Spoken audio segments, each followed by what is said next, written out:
Let's hear that again. Very good, very good. Thank you. Now, repeat after me. That guy in the orange hat's got a gun! That guy in the orange hat's got a gun! Very, very good, very good. Well, tune in next time. You're doing this. We'll learn a new word in the language of the antelope. Give me your antelope. That means this is Red Ruffin Sword saying adios, amigos. Thank you for listening to the Northside Travel Club language lesson. The Northside Travel Club, manufacturers of Brooks Shields, sanitary protection devices for very small inland waterways.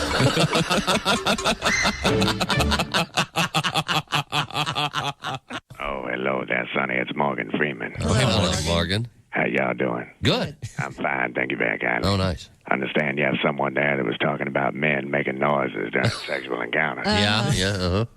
I understand you said you've never heard a man make a noise before. Oh. Apparently, you've never been to Shawshank.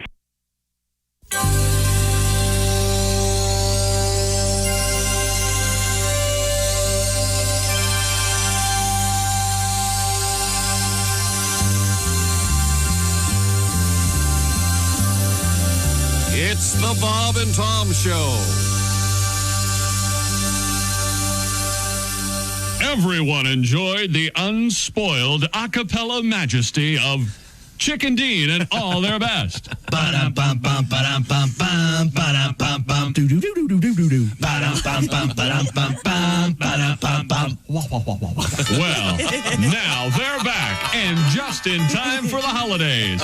Chicken Dean and all their Christmas best. Ba-da-da-da-ba-ba-da, ba-da-da-da-da-da, ba-da-ba-da-ba-ba-ba. Just listen to these Christmas classics. Ba-ba-ba-da-ba.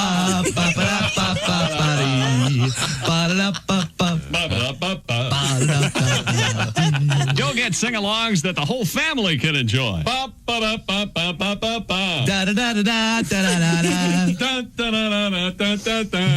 And hey, let's not forget why we celebrate Christmas. A dirge. Two men, two voices, and one shining star.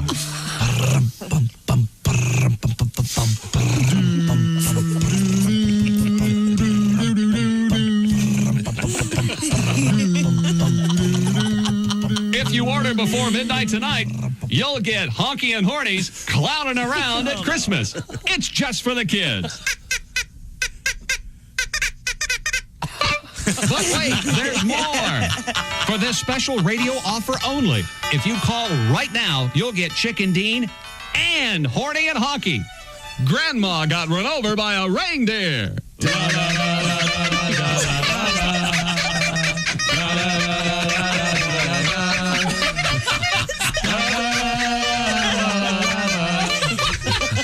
So don't forget that phone number and call now. So anyway, I told the guy, I said... Excuse me. We're back. It's the... You know what? It's not a new show. It's just one big show. You're right. Right. We're finally back. It's the Bob and Tom Show. Have you seen the lady? Monday, December 14th, 2020. Will this year ever end? Hi, Tom. She looks exceptionally attractive today. Very pretty. But Oh, boy. Stand by for the insult. I don't care. No, not an insult at all. I think it's very respectful. Josh, your thoughts? I mean, that's a nudie suit if I've ever seen one. Now, we should explain the nudie suit, not naked, but the great nudie suits of Nashville fame. Right. Country music, spangled, elaborate. Actually, the name of the tailor, yeah. Filigree. It's not Many spangly, though. I mean, there's no rhyme. But it has a lot of, it's black. What Christy is wearing is flowered everywhere. Bomber jacket with flowers. Are you going to Charlie Pride's memorial? Maybe it was in honor of Charlie Pride. You don't know. Well, Yes, an angel, good morning. Okay, just did. Of course, you remember my story about Charlie Pride. Yeah, we remember. What happened again? And my mother loving Charlie Pride, hearing the song on the radio and just, hey, my song's playing. Stuff like that as the song is playing on the radio. And then, Elijah. oh, loved them all. And then that one magical evening when Charlie Pride was on Hee Haw. And my mother going, oh, my God. Oh, boy. Yeah. Well, that happened that legitimately happened at the Grand Ole Opry. Oh, yeah? Yeah. They went Charlie Brown, and back then they said, no, we can't come out. And somebody, I forget who it was, if it was Johnny Cash or somebody said, no, he's coming out. And they brought him out to a very hushed crowd. And then, but as soon as Mr. Pride started singing, oh my God, he blew the roof off the place. Of course. It's just a shame he had to get over, You know, it was a different time. It was a different woman. It was a different mother. Anyway, Christy, that is a really nice... One can always wonder. Thank you. And it would be very appropriate for a funeral. What I would turn into if I'd had a loving mother and a caring... And we'd like to get to that, but I'm sorry, just much like your mother, we don't have time. I'm sorry, what? The one I thought would be wearing more funereal garb would be Ace Cosby. Now, Ace is more or less black from his neck down. Ace Cosby. And from his neck up. His clothing. I think he identifies as black, don't you? I mean... He's definitely black from his waist down. Oh, boy. No, I mean, except your hat, Ace, for your beloved Raiders, is also not all black today. And since they were trounced yesterday, in the preview... It's a nail biter, but... It was a nail biter. Now they know what to do in the playoffs when they play. You know, yeah, right. A lot of people are saying the Raiders aren't very good. Okay, Raiders aren't very good. I thought it was really ironic that last week when the Jets lost, they fired their defensive coordinator. The next day and yesterday, the Raiders fired their defensive coordinator. Well, that's probably because of the Colts scored. What was it? 44-27. It was close. Now, I want to look at the shoe-in of the week picks. You know what? Let's take a look at the shoe-in, shall we? Now, Willie, it's important to find out how did your fantasy football go over the weekend? My fantasy football team, it should be a win. It should be a win for the Reggie Miller highlights. Should be. Yeah, I'll let you guys know. Reggie Miller High Life. Rock solid name. I like that very much. The name is better than the team itself. Oh, boy. Well, it's very important. We'll get to the Cleveland Indians. That'll maybe that's half the battle sometimes. No, we got the NBA, the NFL, and Major League Baseball, but we're talking the shoe-in of the week, and you did great, Chick, except for your double shock. The only one I missed. Yikes! You picked Vegas over the Colts. I had the Raiders minus the 3 versus the Colts in Vegas. And you meant 3 touchdowns, right? 44-27. It was closer than it sounds. Well, it would have had to have been. Okay. I had the Bills minus 2 against Pittsburgh. I think Buffalo won by, what was it, 10 last night or something? Detroit plus the 8 at Green Bay. No, it was at Detroit, but Green Bay wins by 7. Ooh, that pesky extra point. And then I had the Washington football team plus the 4 at San Francisco, and Washington wins outright, 23-15, with Chase Young making his case for Rookie of the Year and possibly also Defensive Rookie Chase of the Year. Young. And I saw that's a great jersey. Have you seen the Chase Young jersey? I saw Jeffrey Epstein wearing one of those. Oh, man. Chase Young. Wow. Chase him young, Christy. You hear that? Yeah, Didn't Dick Hitswater film Anyway, see, you've spoiled what I was building up all morning to say. Ladies and gentlemen, your first place, NFC East, at 6-7, the Washington football team. Ladies and gentlemen. All right. Congratulations. Unbelievable. Okay. Here's that picture of Epstein in the jersey. Yeah. Football team. See the picture? No, I didn't see it. I got the theme song. Oh, come on, Tom. Wait a minute. Hold it. I've got this for Tom. Ready? Christmas in jail. I love this. Christmas in jail. Had a little too much to drink. Yeah. Ain't got no bail. Ain't got no bail. Ain't got no bail. And we're spending New Year's Eve in the clink. New Year's Eve in the clink. Now, that was a word my mom used. The clink? Clink and hooskow. Really? Yeah, he's in the clink. Oh, my goodness. She never knew anybody that was in the clink. Oh, of course not. I mean, she'd be referring to some news story. Are you kidding? I got you. Although I'm sure there are probably a few in her sphere that were guilty of some pretty serious white-collar crime. Oh, yeah. I'm sure if they ever go. White-collar. What was the booby hatch? Was that jail or a mental facility? I never heard that. The booby Booby hatch? hatch? Yeah. Sounds like a really sleazy hillbilly strip club. Hey. The booby hatch? They got a new one-legged dancer at the Booby Hatch. Yeah. Honestly, I've never heard Her of name's Booby Hatch. Eileen. Get it? I get it, yeah. No, just kidding. Her name ain't Eileen. No. She's from China. It's Irene. Ah, very funny. That sounds racist, you dumbass. I see. Okay. Good character work. All jokes.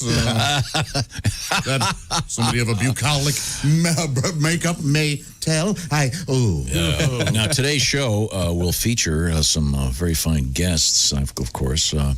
And they would include... Yes, what do we got today? Reno Collier. Yes. Regular Monday stint. And Greg Warren. Before I get to that, I'd like to play a little audio from... I believe this is from early March of the year 2020. I made the following statement. Oh, is Greg Warren coming in today? Oh, come on.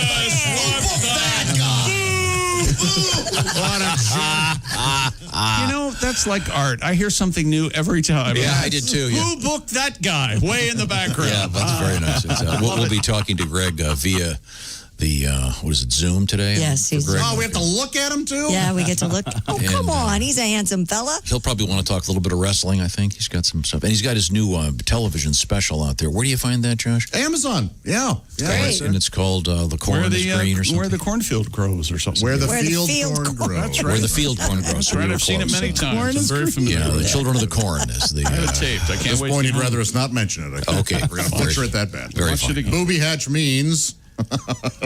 That's right. This definition is kind of a bummer. Okay.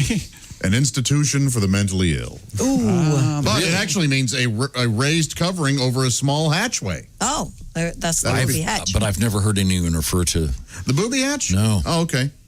I can't believe that. Yeah, I'm shocked. I've never too. heard that. The booby hatch has always been there, like oxygen. He's I up think, in the booby hatch. Yeah. Oh, is he up at the booby hatch yet? Well, he will Huskow, be. sure. Clink, absolutely. I've never heard that. Right. So therefore, booby hatch doesn't exist. No, I'm sorry. I know that in Absolutely. the sphere that you travel within, apparently it's commonly used. That's right. Why do we sit here day after day? You know, it's like we walk into our house and we're hit with a wiffle ball bat in the mouth. Yes. And we know that that's going to happen, Yep. but yet we still go home. Yes, we Yeah. still go home. We still open the door full of optimism. Well, maybe today I won't get hit in the mouth. Bam! No, well, there you go. Son of a today. gun. Not Okay, well, today. sorry, I just some of the street things you're familiar with. I am not. I don't know the parlance of many of the roads you travel down. Oh, that's fair. All Okay. right. To travel you down a road. How did your parents refer to a prison or a lockup or the clink? Let's go see Uncle Jim. Let's go see Uncle Jim. Nice. Okay. Well, We don't talk about Uncle Jim. okay. Coming up, we're going to get in some Christmas requests. And I will tell you a couple quick things. The Great Haywood Bank song Cash, Cash, Cash will be playing later. And the video of that will be posted later today, the brand new cartoon version of that song. So that'll be something that you can have some fun with. Check that out. But do you want to give me a little bit of a sports Well, teaser? speaking of cartoons, what do you guys think of this? I don't know how much football you watch on Sundays in the NFL. What do you think about the cartoon depiction of all the players now on Fox? Oh, like the little like superhero looking thing. Yeah, no, kind I of? think this is kind of a generational thing. Do you like the cartoon depiction, or? So I think that it's supposed to make them look like a comic book hero, Right. And I think it's because superheroes are so popular right now. Yeah. So maybe it's a way to get kids that don't like football to like. Maybe so. I just don't understand it, I guess, and it irritates the hell out of me. It's a little odd, but This it's isn't allowed. What isn't allowed? For years, jocks have picked on and beat up comic book nerds. They're not allowed to now appropriate that sort of art.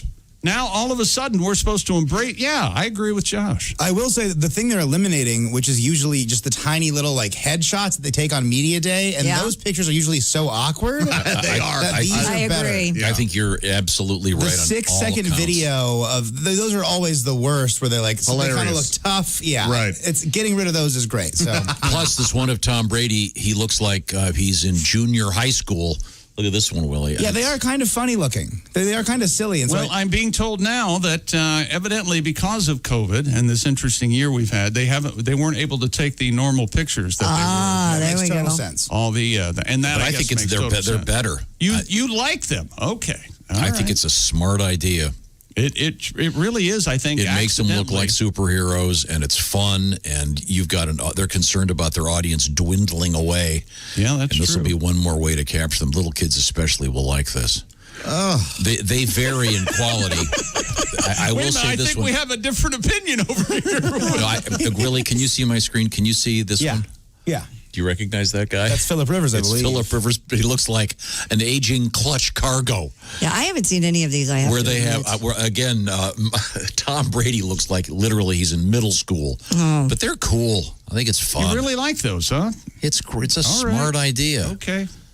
And in some of them, they really make them look like this one. They've got Phillip Rivers with like a lightning bolt coming out of his.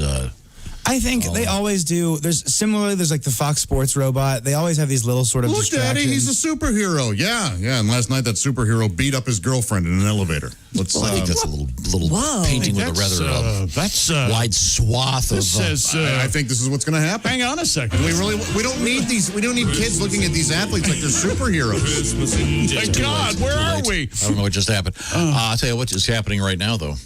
The FBI, they're out there saying, hey, be careful. I just got this. This is actually a news thing I was just handed from this morning's Wire.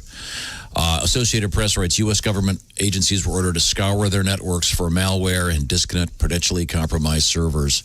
What is this all about? It's about identity theft and finding out who's in your computer. So be very, very careful what you open, email-wise, et cetera, et cetera. And you think of all those numbers you've been pumping into all these places. And about every week, we get a couple major corporations. They say, oh, sorry, by the way, all your information's out there now. This is where LifeLock comes in. It's important to understand how cybercrime and identity theft are really affecting everything now, much more so than pre-COVID.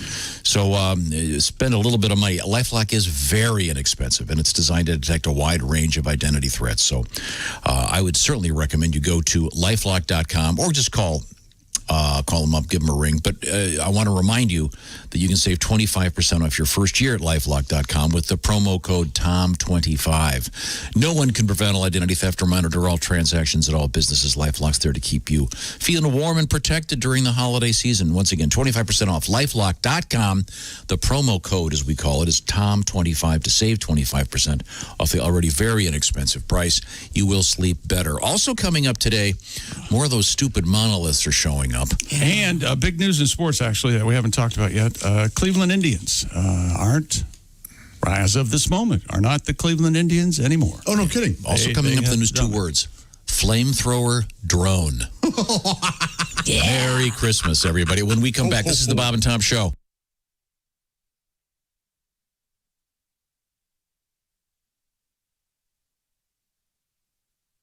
Hey, this is comedian Ron White, and you're listening to Bob and Tom 24/7. It is Monday, the 14th of December. I'm Mark Allison. Thanks so much for joining us here on the Bob and Tom Show this morning. As you heard, Greg Warren's going to be zooming his way in. Oh, no, not that guy.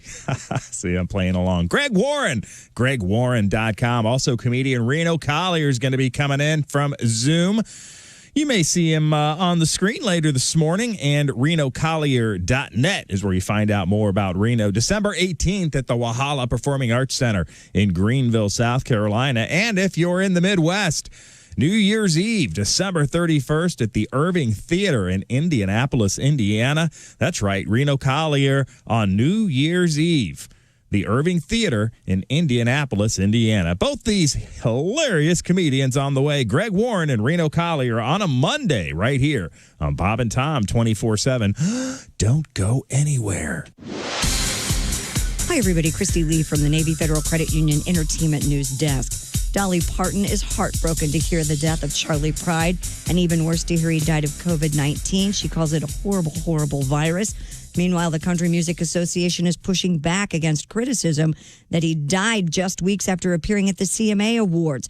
Charlie Pride received a Lifetime Achievement Award at that ceremony in Nashville on November 11th, which was held indoors. The CMA says in a statement, Pride was tested for COVID-19 before he traveled to Nashville, after he arrived in Nashville, and yet again on show day. All those tests came back negative. He tested multiple times upon returning to Texas as well with negative test results. Pride died Saturday in Dallas at the age of 86. Robert Redford has agreed to sell the Sundance Mountain Resort in Utah to a pair of real estate investment firms. Redford has reached an agreement to sell the resort to Broadreach Capital Partners, LLC, and Cedar Capital Partners, Limited. And a University of Louisiana student is crediting Nicki Minaj with helping him graduate. 3 years ago, Minaj paid for the school bills of several people on Twitter, provided they could prove they had straight A's. One of those people, Artavon Cook, was asked Minaj to cover his school bills of $1,300, and he graduated last week with a Bachelor's of Science in biology. He says the day was even more special because Minaj paid his tuition and it was her birthday. He plans to go to medical school this spring. And that's your entertainment news. I'm Christy Lee. More of the Bob and Tom Show coming up.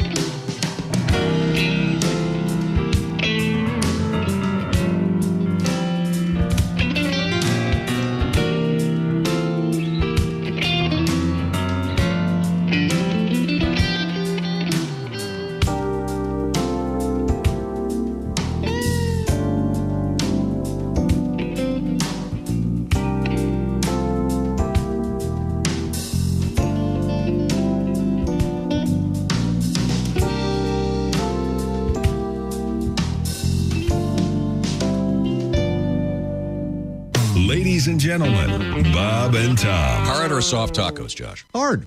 Thank you. That's the wrong. correct answer. The hard tacos, there's a trick to it. It involves sort of an assessment of how gravity works.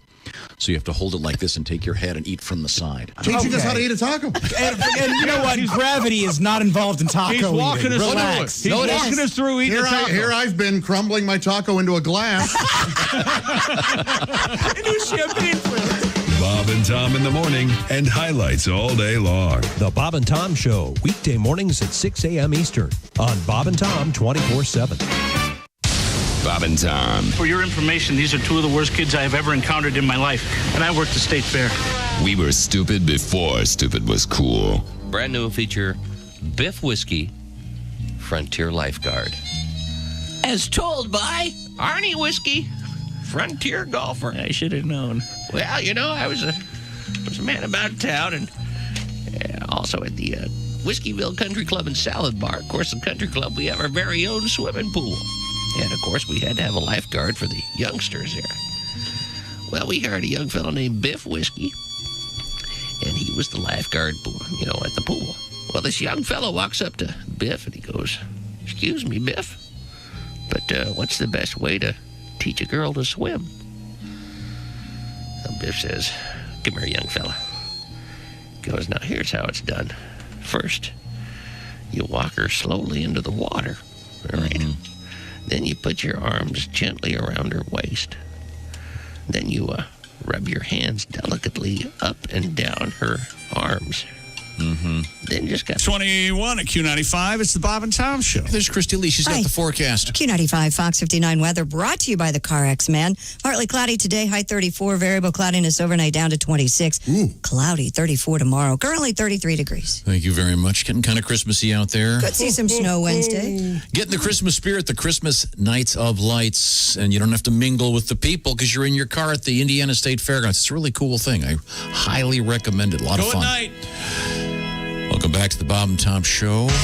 In the big room, we have a guy who shows up even after a humiliating defeat. I'm talking about Ace Cosby, our engineer. That was a nail biter. Come on. Rail. Ace. Okay. Ace Cosby, of course, is also the proprietor of the Ace Cosby Joke of the Day. Coming to you from the OmahaSteaks.com joke desk. We'll be getting that joke out of Ace at some point soon. In the meantime, I see Chick McGee across the way prepping his sportscast. That was a good yawn, just man. waking up. There's a Josh over there on the IHateStevensinger.com sidekick desk and chair. Christy Lee, of course, in the Navy Federal Credit Union newsroom. This is Tom speaking. There's Willie G. And Christy, looking great today. Once again, kind of a Thank you. It is very pretty. Black, very filigreed. Kiss an angel, good morning. Very nice color. Rest in peace, Charlie Pride. Yeah, but it does look like kind of one of those nudie suits. Once again, A little bit. nudie, not being naked, but right. We do have nudie news coming up later on today. And, naked news or nudie news? Naked news. Oh, okay, involving nudity.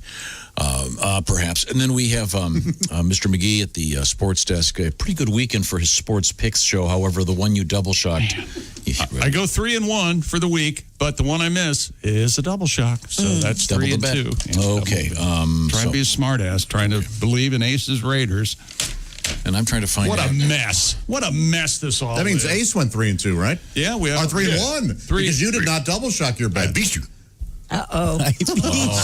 So is that what we're doing? I beat you. I wish you hadn't pointed He that cannot out. participate ever again. Ace, by the way, way to be a swear winner, Ace. I beat you. Ace is always gracious. There's no doubt about it. This is the year of the sore loser. So now we have also coming up. We have and the sore winner. We have some nice Christmassy requests. So we got big news in sports, Tom. Okay, go ahead. Huge, gigantic news. The Cleveland Indians, after 105 years, have used the name Cleveland Indians for more than a century. They're dropping their controversial nickname and the entire line of Native American branding. According to several sources, according to the New York Times, the team is planning to keep the same name and uniforms for the upcoming season before phasing them out in 2022. Well, that seems... They're doing a little victory lap. A bit weak. The farewell tour for Chief Yahoo. Wahoo. Oh, sorry. It's not Yahoo. Chief Yahoo. I'm sorry. Wahoo. Much more dignified. No, yeah. Now they're getting a tech sponsor. Now it's going to be Chief Yahoo. So what they're doing for this season, we all know that it's racist. Was the same thing. Here it is again. It's the same thing that the Washington football team they did. immediately got rid of it. Absolutely immediately when they decided. Look back.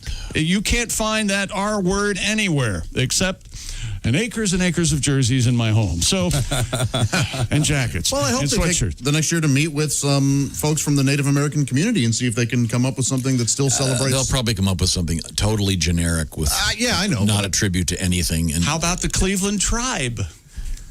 No, I think they'll try to get away from every aspect of that. Well, I'd just like to see them still incorporate. How about the Cleveland Trees? Cleveland Lakes. It's by a lake, right? Stanford has the Lakers again. Yeah, well, that's taken. And you contend that Cleveland, their logo, there is the city of trees. No, evidently, it's known as the Forest City. Whatever. Oh. And the Cleveland Forest. The Foresters just doesn't have that. They'll come up, I'm sure, with something really lame. The Cleveland Foresters. When they came up with the Cavaliers, that was real dumb. Yeah, I mean, what does that have to do with anything? What's a Cavalier? Was that Stepion's idea, or did we know? I have no idea. Isn't that like a pirate or something? All I know is when the Cavaliers played at Richfield Coliseum, what is that, 4 hours from Cleveland? 5 hours? Anyway, so there you are. There you go, kids. Okay. And speaking of the NFL yesterday, of course, our spotlight. Now, they're going to be. I have a real quick question about the Cleveland Indians. Yes. I got to figure out how to word this. What do they call it? The secondary market for tickets? Right. Yeah. No. All right. Scalpers? Please. Scalpers? Thanks, Christy. So they're not going to be able to use that anymore either. I'm just asking. What the hell's wrong with you people? Just asking for a friend. No, I mean, I get it. It's a smart move. I hope they can come up with a really good name. But they've got a year to do it. Here's Indian for the rest of the year. And here's Chief Wahoo picture. Well, as Willie said, it's kind of a weird victory lap, but probably fairly tasteless. It's uncomfortable at best, right? Get rid of it. So what, they could go Cleveland Baseball Club? Yeah. The Cleveland Baseball. Is that gonna be the new? I don't know. I mean, they could, but all right. They could go with the Burning River. I think this next... Yes, they could. Probably. I imagine the local Chamber of Commerce I think they're trying to get away from that. Yeah, they've been trying to get away from that ever since Randy Newman had that song. Oh, boy, that's a great song, but yes. Lord can make you humble. Look, we're all willing to adjust and make changes, but give us a minute. I think this year's fine. Well, Everybody to Cleveland, as Willie said, giving you a victory lap. Not a victory lap. Celebrate. The logo's going to be out there. A transitional year. I think Chief Wahoo is still on their sleeve. I think. I thought they got rid of that completely. Like the buck-toothed. The cartoonish. Yeah. Maybe they could go with your idea, Josh. What was it, your idea again? The booby hatches? Okay, yeah. So a lot of crazy. Josh, in other words, the Cleveland mentally ill.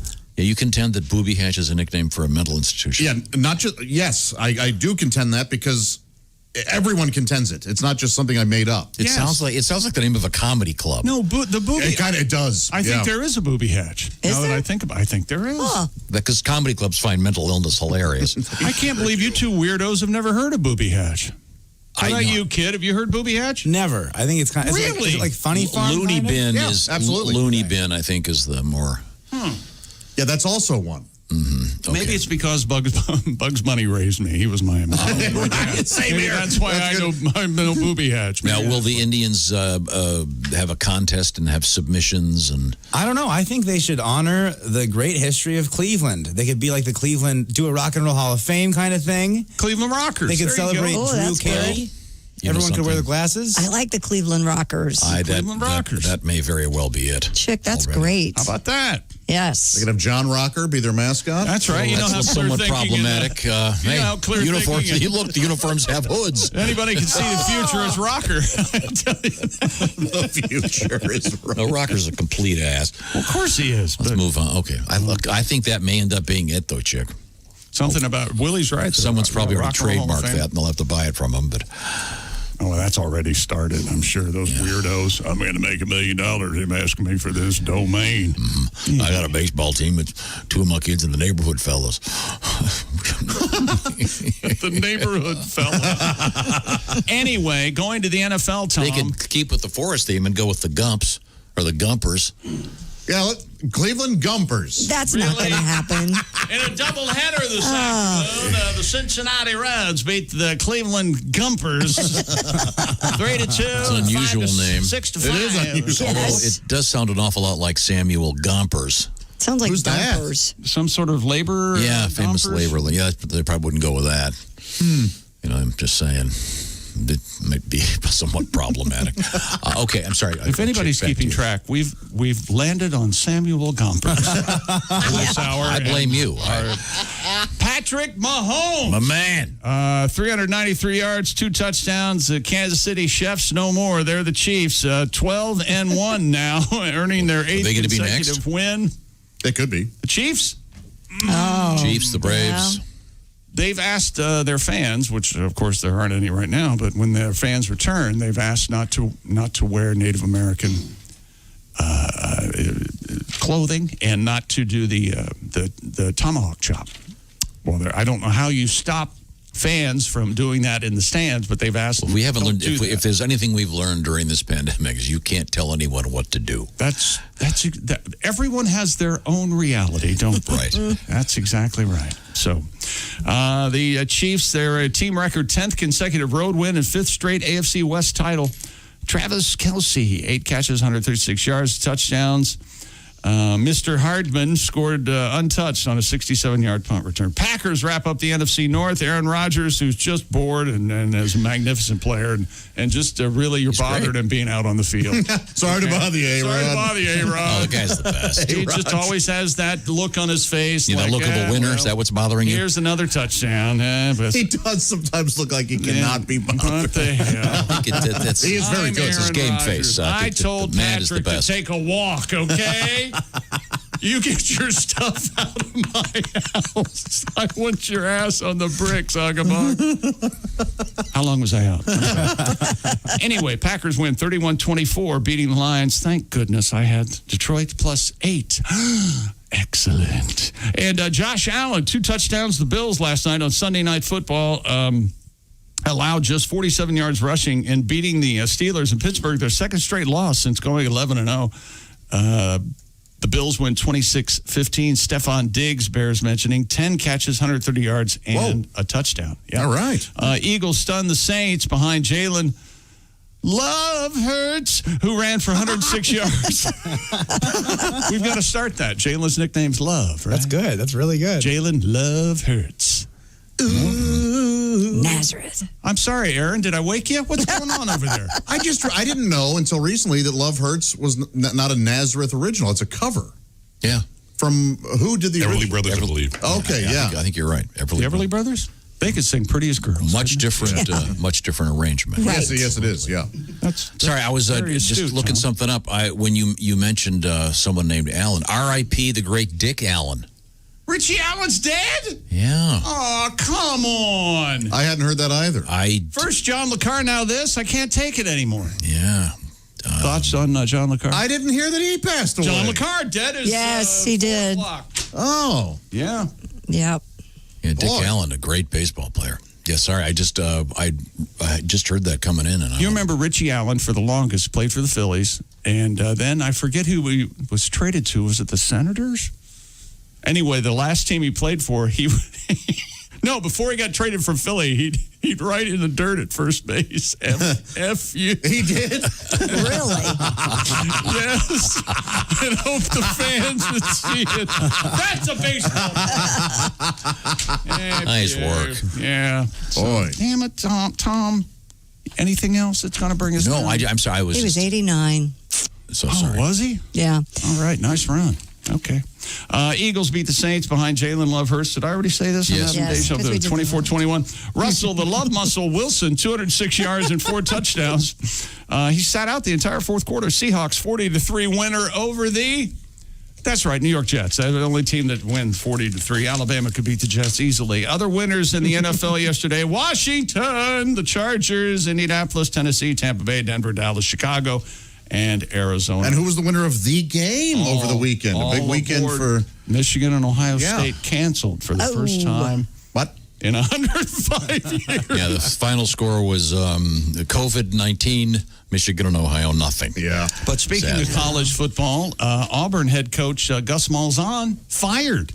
He led the Tigers to a national championship in his first season, but could never replicate that success. Won't be Malzing on anymore. I'm sorry. What? Auburn 6-4, but that's not good enough. Evidently, he got fired, blown out by Alabama. That will get you fired in Auburn. Dear Chick. Yeah. Thank you for recommending The Repair Shop on Netflix. You are welcome, my friend. I bet it's so relaxing. I watched an episode of that over the weekend. Isn't it the best? Yes, it is so relaxing. Yes. Christy, just you talking about it, you slipped into a British accent a little bit. I'm sorry. Absolutely. And what is the show about, and where does one find it? People bring interesting things Netflix. in. Yes, there used to be a bunch of seasons on Netflix, but they just chopped it down to one season. Is this like the Pawn thing? Is this? No. They get fixed. They get things fixed. It's the Repair Shop, not the why is this a TV show shop. So they come in, they go, will you please tinker with it? Tinker, tailor, soldier, spy. It goes back to John McCarr. Actually, 300 miles to have their watch work done. Possibly the most British episode over the weekend I watched. A gentleman came in with a ceramic sculpture of a tribute to World War I. It was Blighty. He was a seafaring soldier for the British, and the ceramic, his head had fallen off. Oh. And they, let me tell you, Kirsten, the ceramics expert. This is a reality show, sort of. Yeah. Oh, Tom, let me tell you something. I don't want you to watch it because you'd have to come in here and apologize to me. It's unbelievable. Is this on the BBC? It's on Netflix right now. Okay, sorry. Yeah, I'm looking for I mentioned this last time you brought this show up. One of my favorite movie scenes of all time is it Toy Story 2 where the guy repairs the that's just Woody lovely. with it's brilliantly done. Lovely. Yeah. Okay. Well, we have a bunch of requests here. Oh, wait a minute. I have another email for Chick. Well, my wife and I are headed It's going to have to wait, I'm afraid. I want to remind you, in case you haven't been around, that shopping thing is happening. And here's a one for the ladies. By that I mean something you can get for your guy, ladies. I'm talking about, of course, the Harry's Holiday Shave Set. Harry's razors, we're all big fans. Harry's on top of contemporary metallurgy by coming out with the sharpest blades ever. And did they raise the price? Nope. Go to harrys.com/Bob and Tom. Get $5 off the famous Holiday Shave Set. Very practical. and get that nice smooth shave. It comes ready to gift, by the way. Harry's Holiday Shave Set comes in a prepackaged, handsomely holiday-themed gift box. By the way, act very quickly. You can make it personal by engraving the razor handle. Get that done. By the way, 1% of each sale donated to charitable organizations. Once again, check it out, harrys.com. The holiday season, new customers getting $5 off. Free shipping. That was important to mention. Free shipping. Harry's limited edition holiday shave set. The code is Bob and Tom at harrys.com. You get the weighted handle, the 3 razor cartridges, foaming shave gel, and a travel cover, all packaged in that handsome holiday gift box. Don't wait to place your order. You better get this done today. Shipping cutoffs end this week. I would do it right now. Once again, harrys.com. The code Bob and Tom at checkout for great savings and get a great shave. I had a great Harry shave this morning. Thank you very much. Remember, your blade should be hairy, not your face. Very nice. Very good. Thank you, Chick. Nice. That's your 2 for 2 today. Oh, thank you.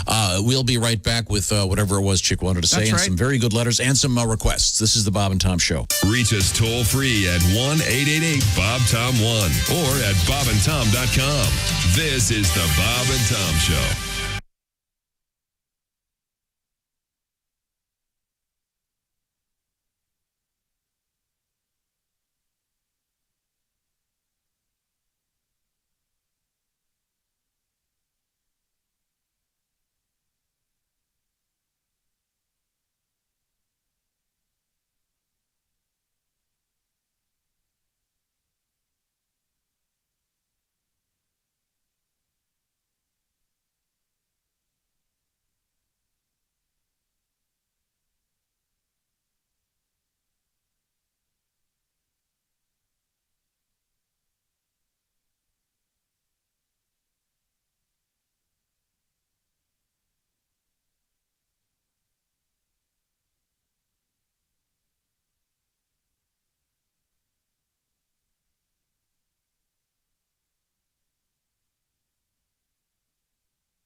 Hi, this is Greg Warren, and you're listening to Bob and Tom 24/7. Hey, that's Greg Warren. I'm Mark Allison. You'll hear that voice later this morning as Greg Warren zooms in. We'll find out what this Missouri kid is all up to. He's lived in New York City and Brooklyn for a period of time.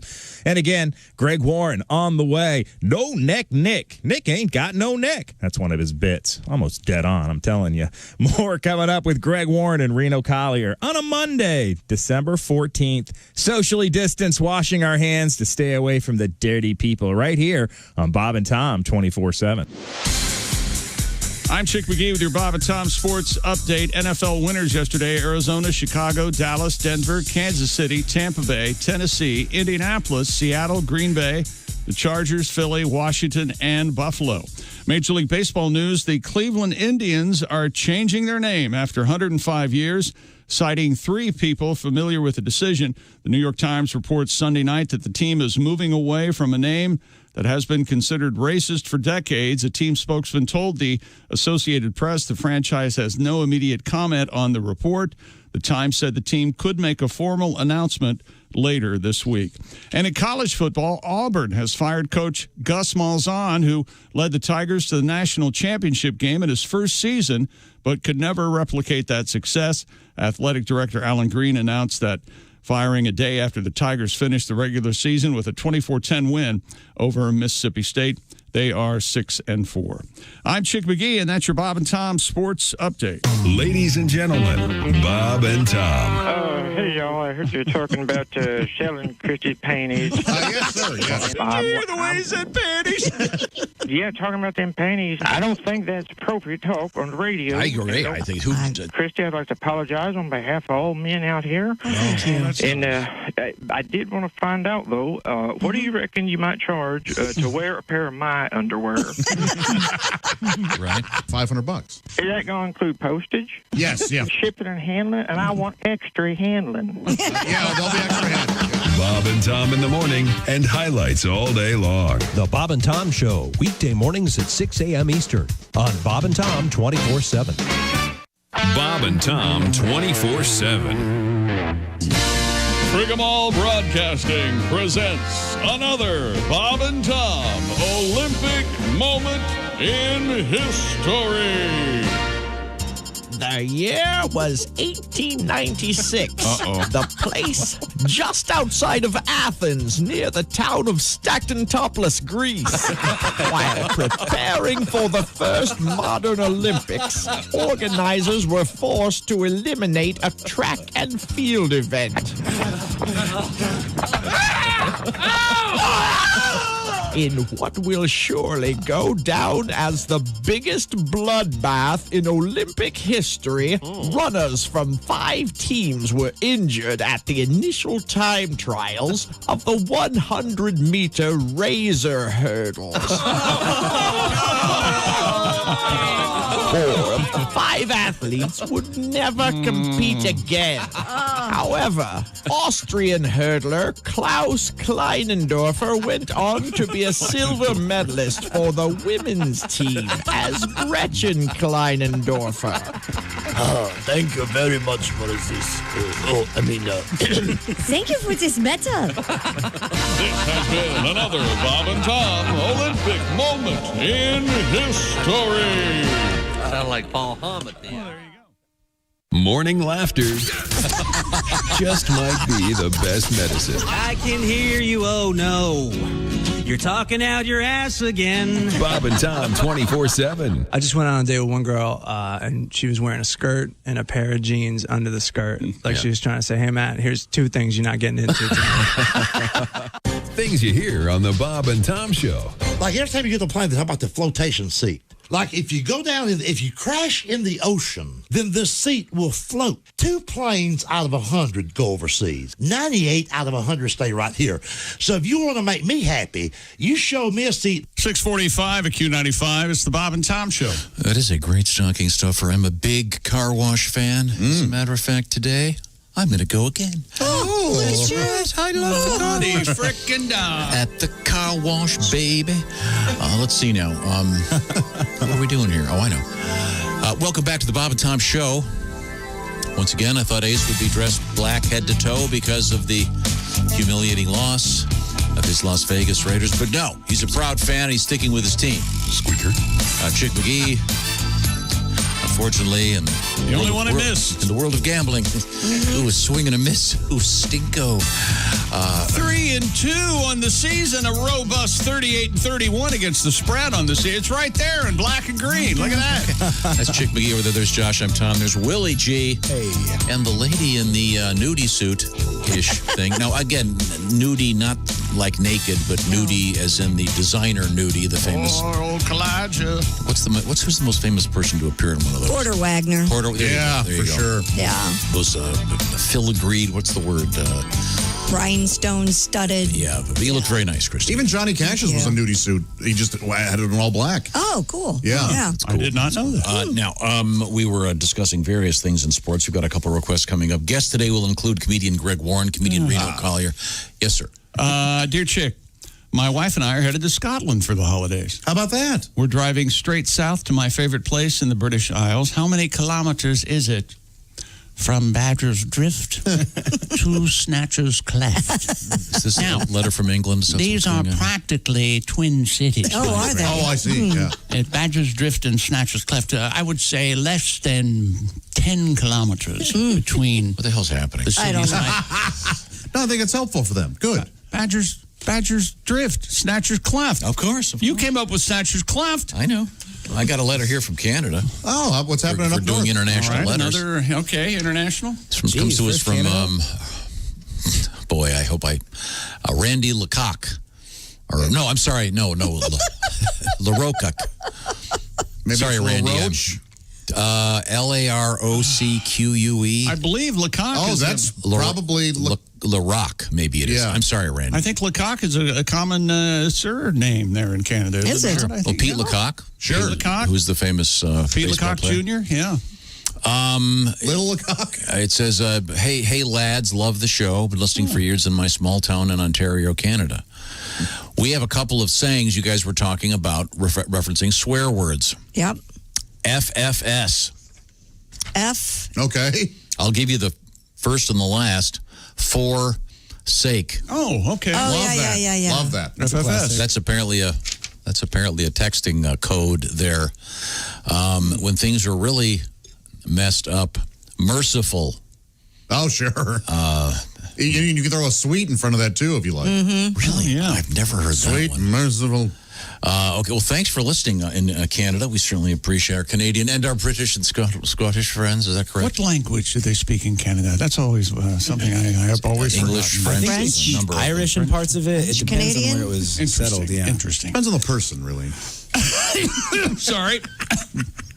A study of the NBA bubble at Walt Disney World revealed that home court advantage isn't just a myth. It's a mythter. We have fun. Oh, boy. We got to get that one out of the way early. A study found that shooting accuracy was negatively affected by travel across time zones. When the pandemic hit, all the players were staying put. Players' shooting accuracy improved significantly.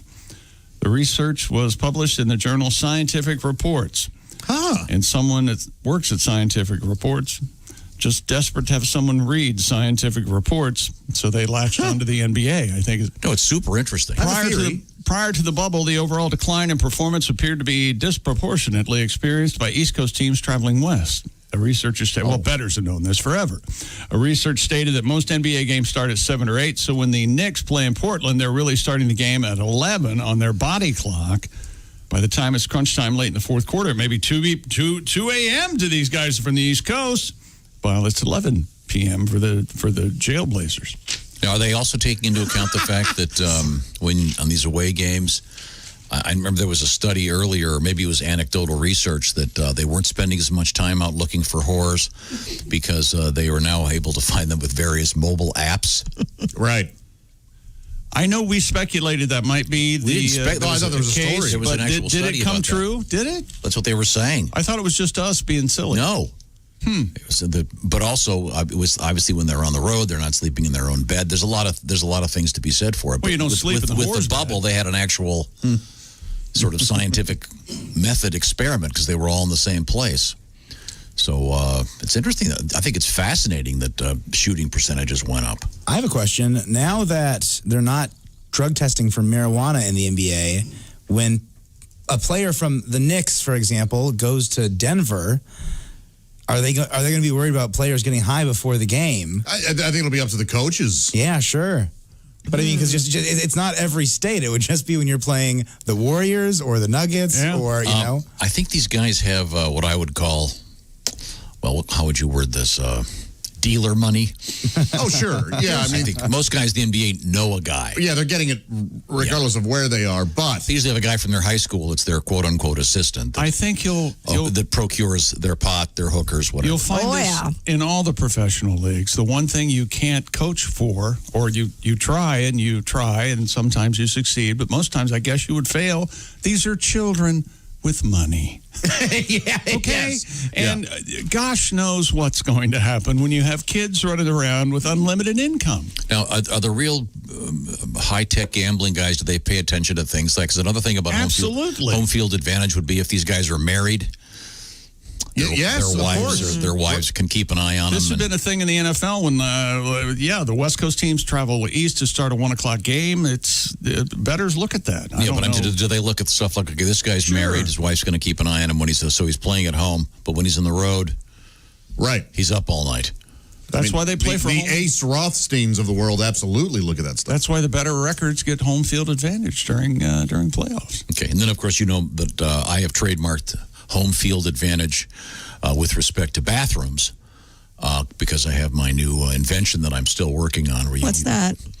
Well, they're virtual goggles, Christy. You put these on and you can walk into the dirtiest restroom in any facility and suddenly it turns into the one at your house. Look around. Oh, look how nice it is in here. Dirtiest bathroom you've ever used. Can you remember? Oh, gosh. I don't.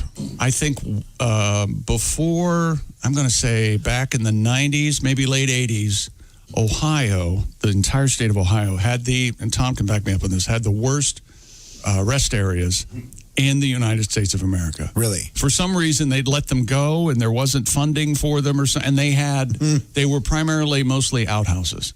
Oh, and I remember hovering. Yeah, one of those at one time while traveling. Yeah. But there's a lot to be said for home field advantage. I mean, I think you can draw the analogy, for example.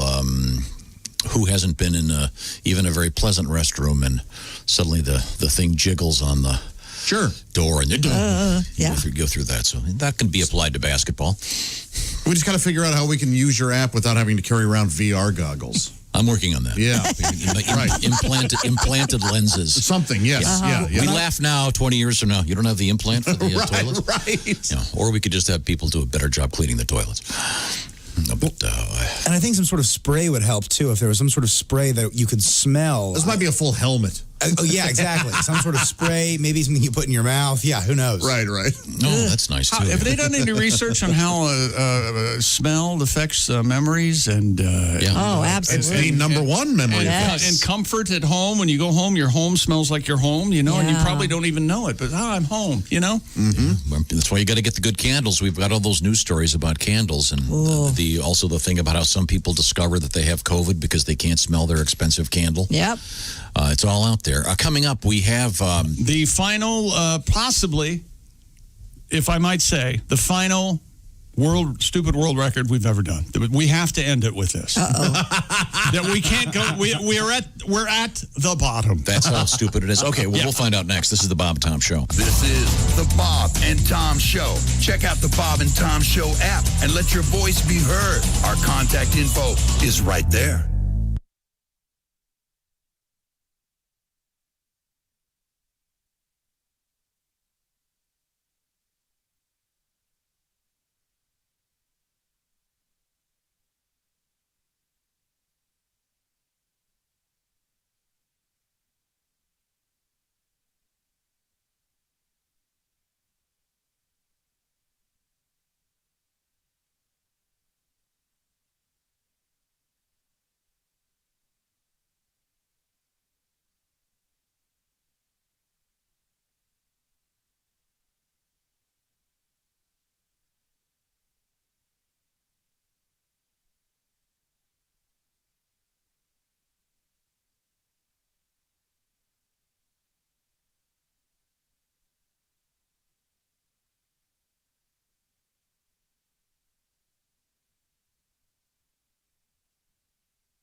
Hi, this is comedian Tim Cavanaugh, and you're listening to Bob and Tom 24/7. One of my favorite people in the entire world. That was Tim Cavanaugh. I'm Mark Allison. Like Santa, this comes but once a year. Bob and Tom's Christmas comedy cuts played all season long. Now until Christmas night, we'll be laughing all the way. It's a wonderful laugh all this holiday season on Bob and Tom 24/7. We'll have more of the Bob and Tom Show coming up with Reno Collier and Greg Warren. Hi, everybody. Christy Lee from the Navy Federal Credit Union News Desk. The first of many COVID-19 vaccine doses are making their way to distribution sites across the United States. The rollout Sunday of the Pfizer vaccine, the first to be approved by the FDA, ushers in the biggest vaccination effort in U.S. history. Meanwhile, President Donald Trump is reversing an administrative directive to vaccinate top government officials against COVID-19, while public distribution of the shot is limited to frontline health workers and people in nursing homes and long-term health care facilities. It was not immediately clear what effect Trump's tweet would have on the government's efforts to protect the top leadership. And authorities in North Carolina say hair's being cut from horses' tails and sold.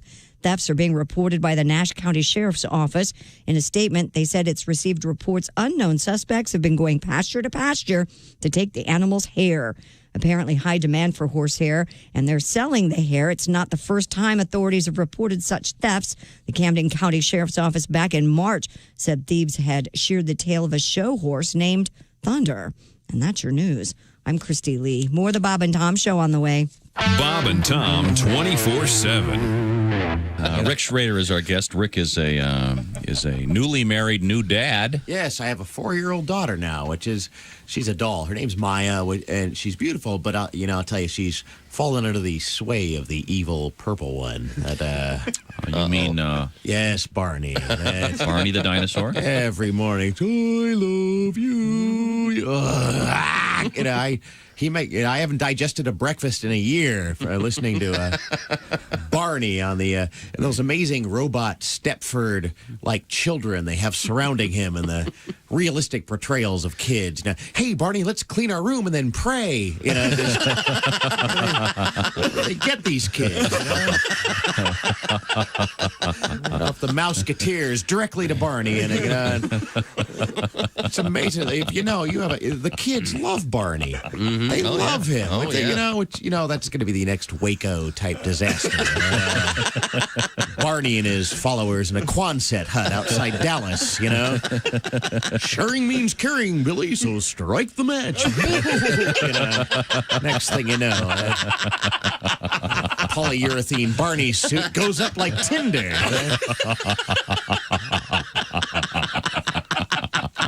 I point this out because I care. Bob and Tom. If you irradiate poop, it will be sterile, but it's still poop. You can pick your morning radio show, but you can't wipe Bob and Tom on the couch. Where are you from, by the way? Patterson, from Patterson, New Jersey. Oh, sure. That's famous. Yeah, small. Sure. Thug downtown. It's tiny. So small, we used to get robbed by people we knew. That's small. People like, stick them up. I'm like, Andre? I'm going to tell your mother, man. By the way, how is Aunt Carol? How's she doing? I'll come over for dinner. Are the stars out tonight? I don't care if it's cloudy or bright, 'cause I'm blind. Jeez. It's an old Esquimo trick of how to catch a polar bear. Now, what you do is you go cut a hole in the ice, right? And then you take little peas and you place them strategically 4 inches apart all the way around the hole. Right. And a polar bear will crawl up and he'll look at it in very much curiosity as what is going on there. Now, when he bends over to take a pee, you kick him in the ice. Yeah, do that. 7:01 at Q95. It's the Bob and Tom Show. She's Christy Lee with a quick forecast. Q95, Fox 59 weather. Partly cloudy today. Look for a high of 34. Currently, the CarX man says it's cloudy and 31. Well, he wouldn't say it that way. How would he say it, Christy? Cloudy and 31. Yeah. I don't know why that makes me laugh. There's a movie now, something, Ma Rainey's Big Black Bottom. Oh. That's who you sound like. Yeah. That's no a idea movie. what he's talking about. August Wilson. It's a media giant. Welcome back to the Bob and Tom Show. Welcome back to the program with, I see him right over there getting ready, working very hard on getting that joke honed down. It's Ace Cosby, of course, at the OmahaSteaks.com. Ace Cosby Joke of the Day desk. You got your name in there enough, Ace. Yeah, Ace, a big Raider fan, but he still came into work today. Many Raider fans. He was so happy. Quite a few people worried about you on Twitter yesterday, Ace. Oh, really? Yeah. Doing just fine. Getting back in playoffs. I came in anyway, regardless of the big win for the Washington football team yesterday, and the celebration was 2, 3 in the morning, but I came in anyway. Okay, very good. That's Chick. There's Josh. I'm Tom. There's Christy. Willie G is over there with a great weekend for your fantasy football team. Ace, quick question. Yes. At the Ace Cosby home. Casa Cosby, yes. Casa Cosby. I know, for example, I just got new Christmas stockings. Did you? Yeah. Had them. I found a place where they sew in the kids' names and everything. It's really nice. I didn't see anything about this on the news. Yeah. You've had those for years. On your own, keep those people very busy, I would think. Did you get them for the whole family? I did. Wow. Oh, you did? I did for everybody out there. Okay. Well, that was one of them. Please tell me you misspelled Willie. I used that was last year's Christmas gift. Willie was misspelled. What do you mean? It was Willy. Who misspelled it? You, on the gift that you gave me, you and Kelly got me a little record, and it had my name on it. Do you remember this? No. Wait. Oh no, it was my birthday. We spelled it correctly. Welcome to that man's family. But my birthday was wrong. You said no. 1994. We got this really cool doormat. Yes. And but no, they made the mistake at the factory, and they gave us the new one. At the factory, they made the mistake. Josh. Yes. It's Willie with an IE, which means as in what does IE mean? I can tell the way he's yeah. He's squirming in his seat. Something happened. The point is I'm assuming that you have. I'm assuming that they make Las Vegas Raiders Christmas stockings. We did put up the tree this weekend. Okay. Do you have a Raiders themed tree? I have one ornament. You have a Raiders ornament? And a Bob and Tom ornament. Okay. One ornament? You're not even trying. Come on. That's the only ornament you have? We put up the tree and planned the Christmas Day menu. He's got other ornaments. He just means he has the one Raiders. It's not a Raiders themed tree. I think I have the starting lineup from Super Bowl 17. What the hell are you doing? I just have one St. Louis Blues ornament, and Yeah, there you go. Yeah, one of the kids will. I never forget. I have a Joe Theismann. They broke the leg and put it on the tree. Funny. So kids. do you have some hockey ornaments then, John? The one, yeah. Okay. Is it like Jesus in full hockey sweater and gear? That's right. Yes. Skating. No wonder he can walk on water. It's frozen. He's playing for the St. Louis Blues. Well, what Gretzky shoots. What is it? Jesus saves Gretzky with the rebound. And we did plan the Christmas dinner menu. Oh, what are you having? Meatloaf. Oh, good choice. Hey, little mac and cheese. Don't let your meatloaf. Oh, that sounds amazing, That Ace. sounds tasty. I could use some right now. I'm sorry, so we have to get back to the sports as we get this request. What have you got over there? Who, me? Yes. Sorry. Stupid world. Trying to talk about Ma Rainey's Black Bottom, and apparently it's big. It's not Big Black Bottom. It's just Black Bottom. What are you talking about? It's a new movie, Ma Rainey's Black Bottom. It's one of August Wilson's greatest plays. Yes. And now it's been made into a movie, has it? Yeah, on Netflix. To listen to this show now, you have to watch 400 hours of TV a week.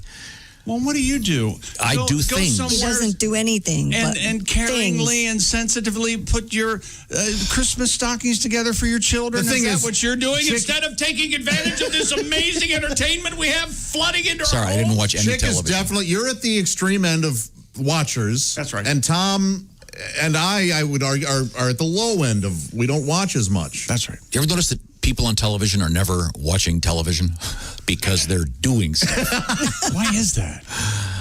Okay. I don't understand that. Yeah. I'm sorry. Anyway, this. Oh, did I play Yes, this? you played it. Okay. Take your medication. This is a world record, people, and this is the last world record. The world record to end all world records? I think you'll agree. A party balloon company Yes? has set the Guinness World Record for creating the largest balloon sentence. Now, okay, can I say something? When I saw the headline says largest balloon sentence - Guinness World Records. So I thought, this must mean a cartoon where the person in the cartoon has the balloon above their head and it's the longest, right? Okay. Oh, so you like thought it was a thought bubble or whatever the quotation. Yeah, no, because it's an actual sentence. So it's balloons blown up. What kind? Mylar? 7,236 biodegradable balloons. Nice. I don't know what that entails. They're using these now when they do those balloon launches. Are they saying So they're that they biodegradable, don't kill or are birds. they actually biodegradable? Yeah, they're biodegradable. All right. And the sentence was... This is the worst part. Success has nothing to do with luck. Yeah? It is a matter of consistency. That's meaningless. What? The largest balloon sentence was created in Miami, Florida on October 25th of 2020, and it has been certified as a Guinness World Record. It's just wrong. I mean, success is half consistency, half luck. I heard it's just showing up on time, is what I heard. That's probably a third. But it's not true. You can be consistently an idiot. We witness that Why pretty did much you constantly. look at me when you Yeah, said you're right. that? You're right. They could have used a different word than consistency. And why make it in balloons? It's really pointless. It sure is. It looks stupid. Is there a picture of this? Yes, but when you go to, you got to watch it for like 10 minutes. It's mostly interviewing these morons. It's so stupid. Yeah, this is bad. It should have said, the sentence should have said, sorry for wasting everyone's time with the frivolous use of balloons. No kidding, it's joyless. If you're going to have a bunch of balloons like this, make it fun. Yeah. And what's his name? Jamie Big Lug Smith almost dropped dead, blowing them all up. Big guy. Lug almost bit it? Who? Now I'm saying who? What are you talking about? I admit that is a really stupid record, but yeah, that's a shame. So now we're not doing any more world no, we're going to keep doing them. Thanks. No. This is my favorite feature on the show. Mark my words, we're going to say, boy, that's no balloon record, though. Coming up, I think this is balloon sentence. the epitome of Okay. Well, time now for something new. We have a brand new animated version of one of our favorite Christmas songs. It's from our friend David Adams, and he has taken this Christmas classic from the Bob and Tom.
We'll be posting on various Bob and Tom social media platforms as soon as we wake up Mr. Spangle.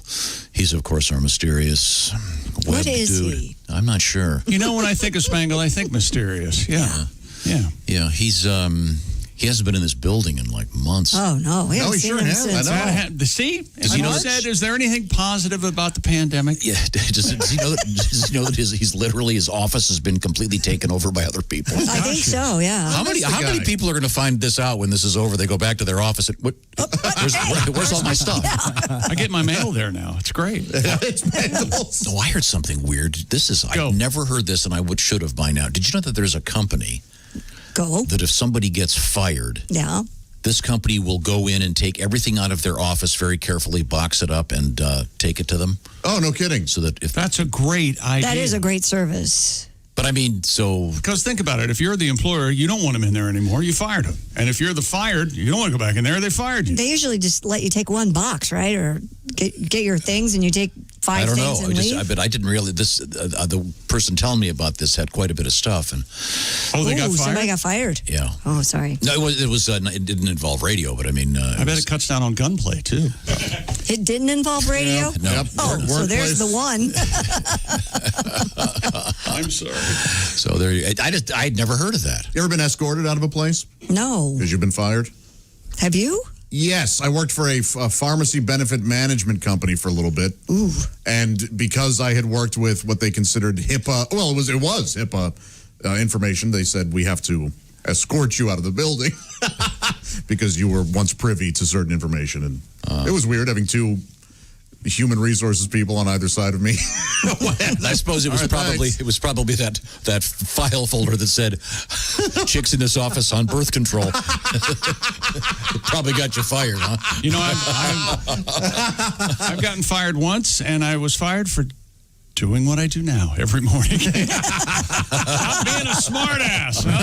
So once, huh? Yep. Thus far. Let's see. So far, what have you heard? Is this your way of easing me? No, but I'd never heard of that. No, I have heard that. In fact, I know someone that we talked to about the companies that after some kind of grisly crime, after it's no longer an official crime scene, they go in and clean it up. Yeah. There's a great movie. Sunshine Cleaning Service. Sunshine Cleaning. Like I think it is, yeah. It's a really good movie. Significantly different than having your stuff boxed for you. Yeah. In any event, murder scene. Yeah. Speaking of boxes. Okay, back to you, Tom. In fact, when I get off the air today, I've got about 5 more of these I'm going to buy for friends. The Omaha Steaks Christmas experience. What am I talking about? Well, it's a great way to send something that people will really use, especially over the holidays. But they're frozen, so you can use them whenever you feel like it. I'm talking about a stack of Omaha Steaks. And the trick to this is, well, for example, you can get the deluxe grillers assortment with a very special price thanks to the Bob and Tom Show. It arrives at their, wherever you send it to them, and then it's in a big box. What kind of box is it, Josh? A cooler? There's a cooler inside. Thank you very much. And the deluxe grillers assortment contains what, Mr. Arnold? Well, it features my favorite, the butcher's cut filet mignons, as well as a vast variety of entrees, sides, desserts. They've got those caramel apple tartlets that are so great, especially now on a cold winter's night. A little ice cream. Oh, boy. Right now, get this mouth-watering package plus 4 free burgers and a free digital meat thermometer at an exclusive price available to you, the Bob and Tom Show listener. Just go to omahasteaks.com and enter our code BTS into the search bar. It's very simple. And I've already gotten them. We were talking to... who was it last week that had already cooked one of the steaks? Al. Kostaki, Reno, and I'm going to get a bunch more of them today when I get off the air. And when you get to the omahasteaks.com website, just right on top, type BTS for the special offer. So it really is a great gift. And it'll be shipped to their doorstep. And don't forget, when you order the deluxe grillers assortment, you get the 4 free Omaha steak burgers, the free digital meat thermometer. They got a variety of stuff, so you can check it all out online. omahasteaks.com. Once again, BTS right on the top of the front page in that search bar. omahasteaks.com.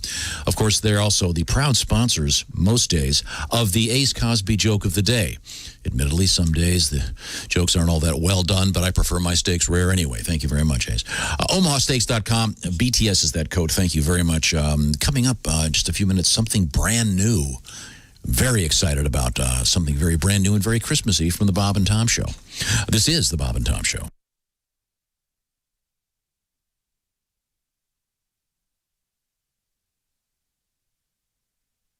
Hey, this is Frank Caliendo, and you're listening to Bob and Tom 24/7. Hey, bookmark this right now, bobandtom.com/live. Starting Monday, January 4th, this will be the new location of the Bob and Tom live video feed. Got it? bobandtom.com/live. There you have it. Bookmark it so you'll be ready to go. Monday, January 4th. Again, perfectly free, perfectly fun, right there for you. bobandtom.com/live to watch the Bob and Tom live video feed starting Monday, January 4th. That's the day we return from our holiday vacation, and it will be 2021. Hi, everybody. Christy Lee from the Navy Federal Credit Union Entertainment News Desk. Dolly Parton is heartbroken to hear the death of Charlie Pride, and even worse to hear he died of COVID-19. She calls it a horrible, horrible virus. Meanwhile, the Country Music Association is pushing back against criticism that he died just weeks after appearing at the CMA Awards. Charlie Pride received a Lifetime Achievement Award at that ceremony in Nashville on November 11th, which was held indoors. The CMA says in a statement, Pride was tested for COVID-19 before he traveled to Nashville, after he arrived in Nashville, and yet again on show day. All those tests came back negative. He tested multiple times upon returning to Texas as well, with negative test results. Pride died Saturday in Dallas at the age of 86. Robert Redford has agreed to sell the Sundance Mountain Resort in Utah to a pair of real estate investment firms. Redford has reached an agreement to sell the resort to Broadreach Capital Partners, LLC, and Cedar Capital Partners, Limited. And a University of Louisiana student is crediting Nicki Minaj with helping him graduate. 3 years ago, Minaj paid for the school bills of several people on Twitter, provided they could prove they had straight A's. One of those people, Artavon Cook, was asked Minaj to cover his school bills of $1,300, and he graduated last week with a Bachelor's of Science in biology. He says the day was even more special because Minaj paid his tuition and it was her birthday. He plans to go to medical school this spring. And that's your entertainment news. I'm Christy Lee. More of the Bob and Tom Show coming up.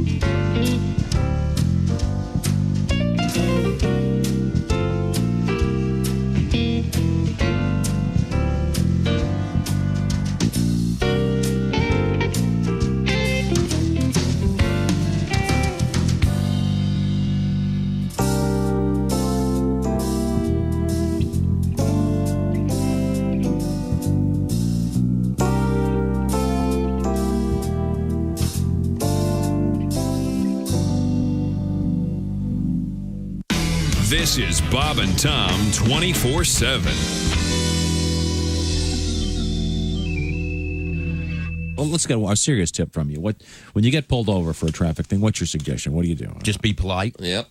Yeah, I can. If you say yes or no, sir, more than likely you're going to get off unless you just run into a jerk. And you're not supposed to get out of the car, right? No. You know the best thing to do, and what I always do at night. If they pull me over, I always flip on my dome light and put my hands on the. And they always say, "Oh, you've been arrested before."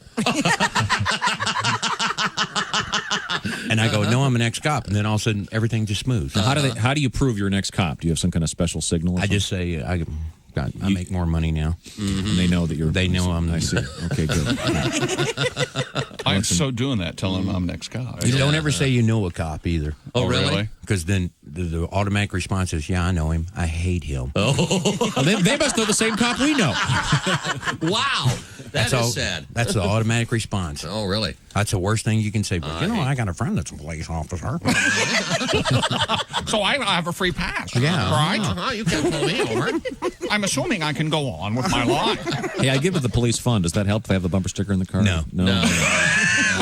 That's the first thing they look for. Yeah. Sorry. Every drug dealer in the world has one of those. Boy, you're a chump. You just paid for our last keg party.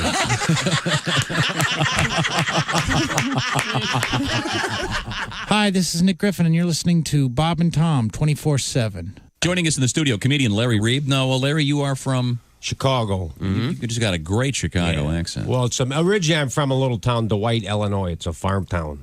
There's a mental institution and a women's prison there. Really? And my parents met. Here I am. But yeah, I live in Chicago. Are you married? I've been married 10 years. Oh, how's it going?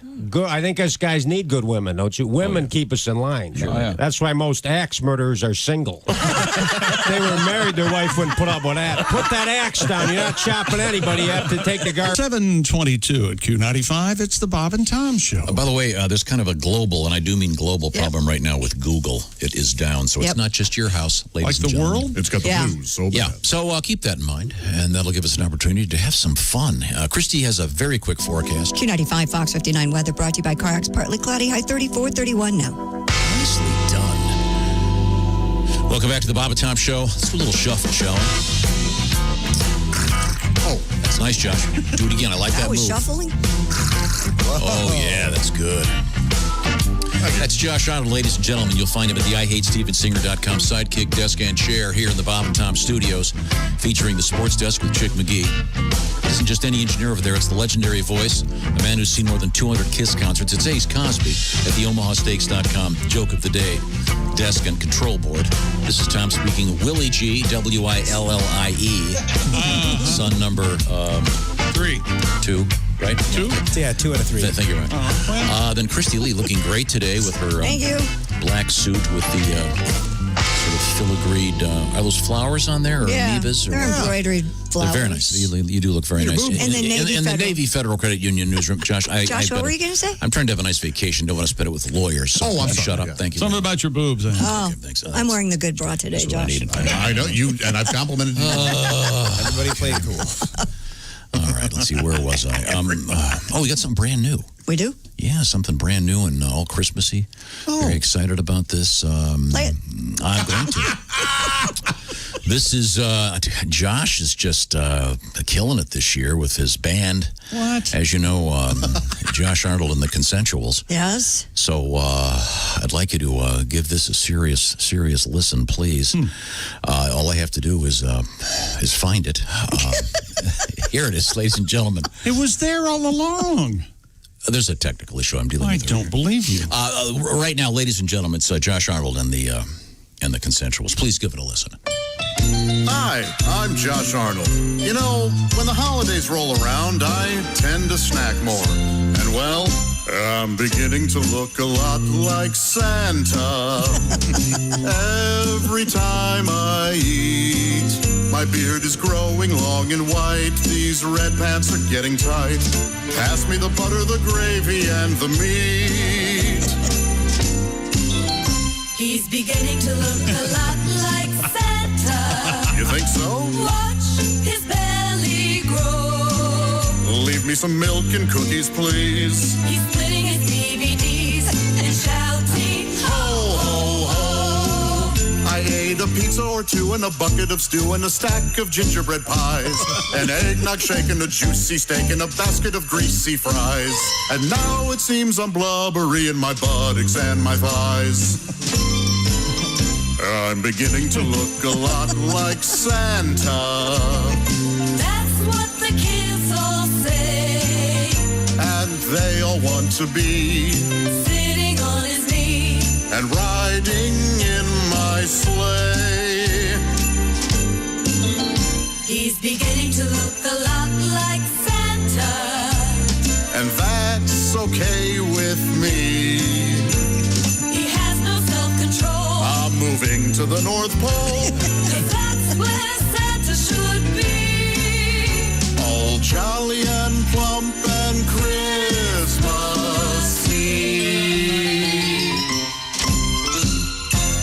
Is that Santa Claus? No, that's Josh Arnold.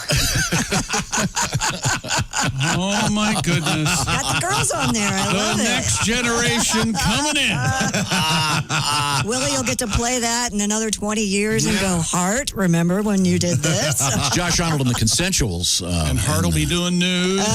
That's a great song. Thank you very much. Very nice, Josh. Oh, yeah. The Consensuals have really changed. Well, a couple of them are somewhat mature adults. A couple of them are kind of little. Thank you very much. We've got more great holiday stuff on the way. We have a couple of other issues going on here. I'm trying to sort myself out right now, but Chick, did we complete our sportscast? Yes, we did. With the worst world record ever. Okay. Yeah, I did find a picture of that. I posted it on Twitter. Oh, of the stupid... Of the balloons, okay, yeah. The balloon now, and then sentiments. I was asking Ace about his Christmas tree, because you said you and your lady friend put it up over the weekend. It's his fiance. My partner. Is it? Okay. Lady friend. Partner sounds like you're in business. And that word's been kind of, I don't know, what do you think? Hijacked or changed its meaning? I don't know if hijack's the word you want. I mean, it doesn't. I mean, if you used to refer to a gay couple. You would say my partner and I. Sure. Yeah, but I mean, it used to be on Jacob Marley's partner. Oh well, of course, yes. Was Ebenezer Scrooge? Right. Well, I know Simon. They weren't living together. Simon and Simon were brothers, but they were partners as well. Right. In their crime investigation. And they were also gay. It was a very progressive show. I didn't know that part. I didn't either. Wait a minute, it was like an incestuous. What the hell is going on over here? I don't think that part was true. Okay, the point is, incest is best. That was the tagline. So you and your, I'll call her your lady friend. Okay. You guys put up the tree. Is it a real tree? No, we went artificial. I wanted a real, but okay. So it's an artificial tree, but you said you only put one ornament on, which was your Las Vegas Raiders ornament. Is that correct? It's multiple. I think they have many ornaments. Just one of them were the Raiders. Right. How long have you had the Raiders ornament? 20 years plus. Oh, so now do you put it in a different place in the tree? You move it around a lot, just like the team? Oh, depending on how well they're doing, they're either at the top of the tree. No, depending on what city they're in. He really? Oh, I see. It's like a map. He had high hopes for that. No, like the team. Yeah. See, they move around. I know what you're going for, Tom. Oakland, Los Angeles, Oakland, Las Vegas, the sister, daughter. It's like the end of Chinatown.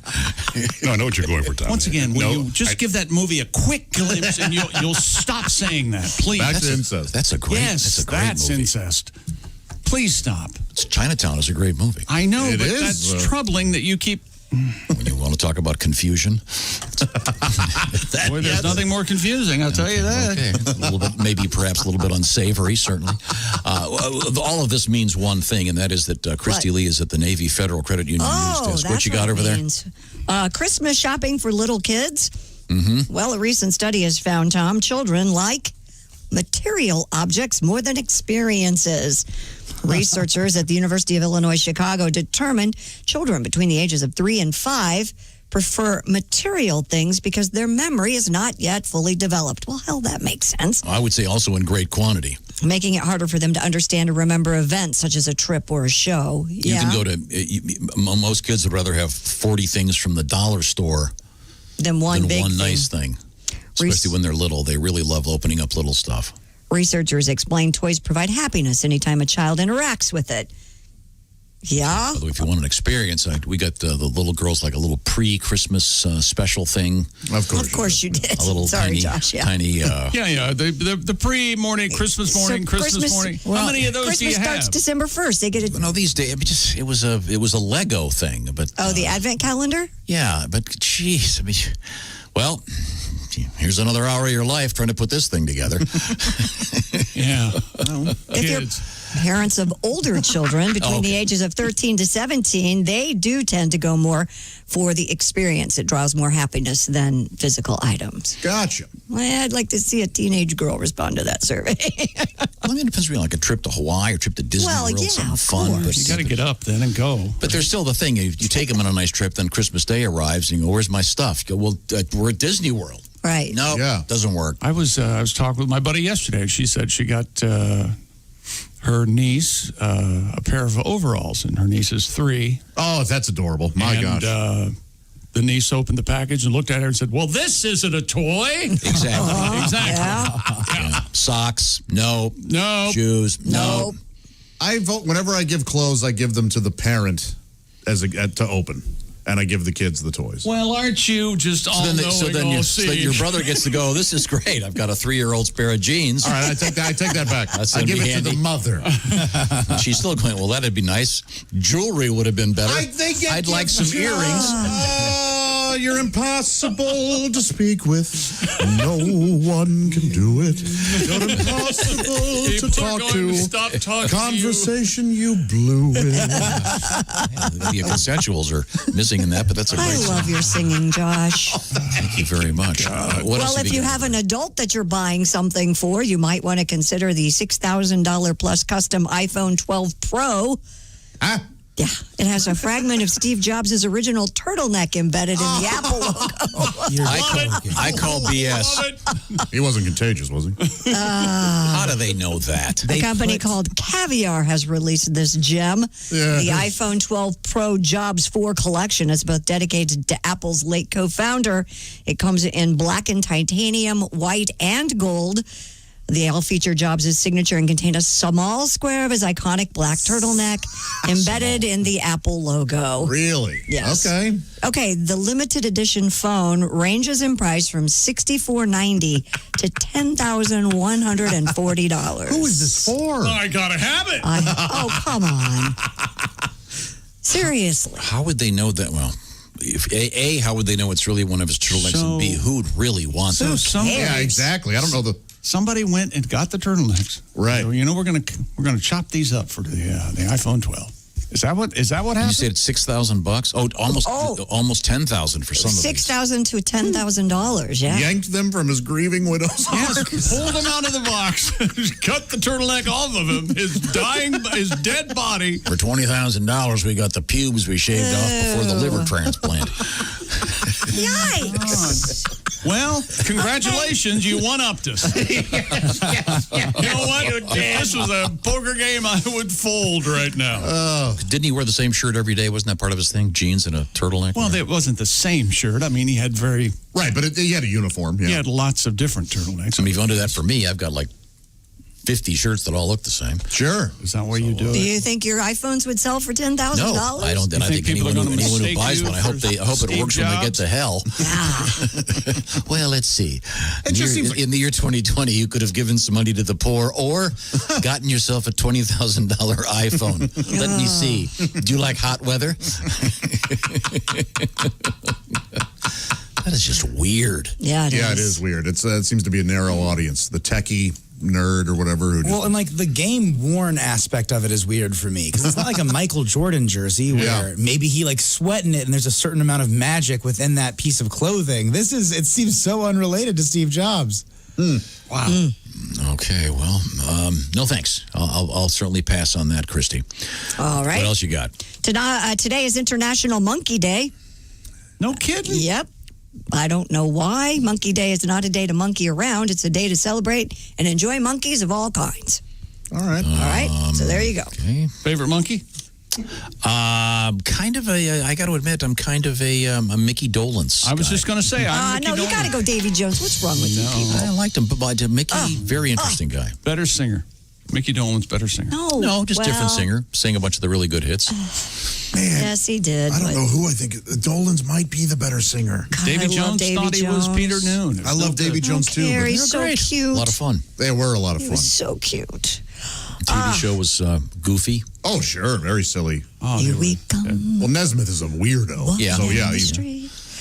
Hey, just a reminder if you're tuning in, the whole Google family, Gmail, Google Drive, Google Sheets, YouTube, blah, blah, blah, all down worldwide. So I just tried Googling this. I can't find it anywhere. That may be over by now, Chip. This could be the greatest tweet in the history of the world.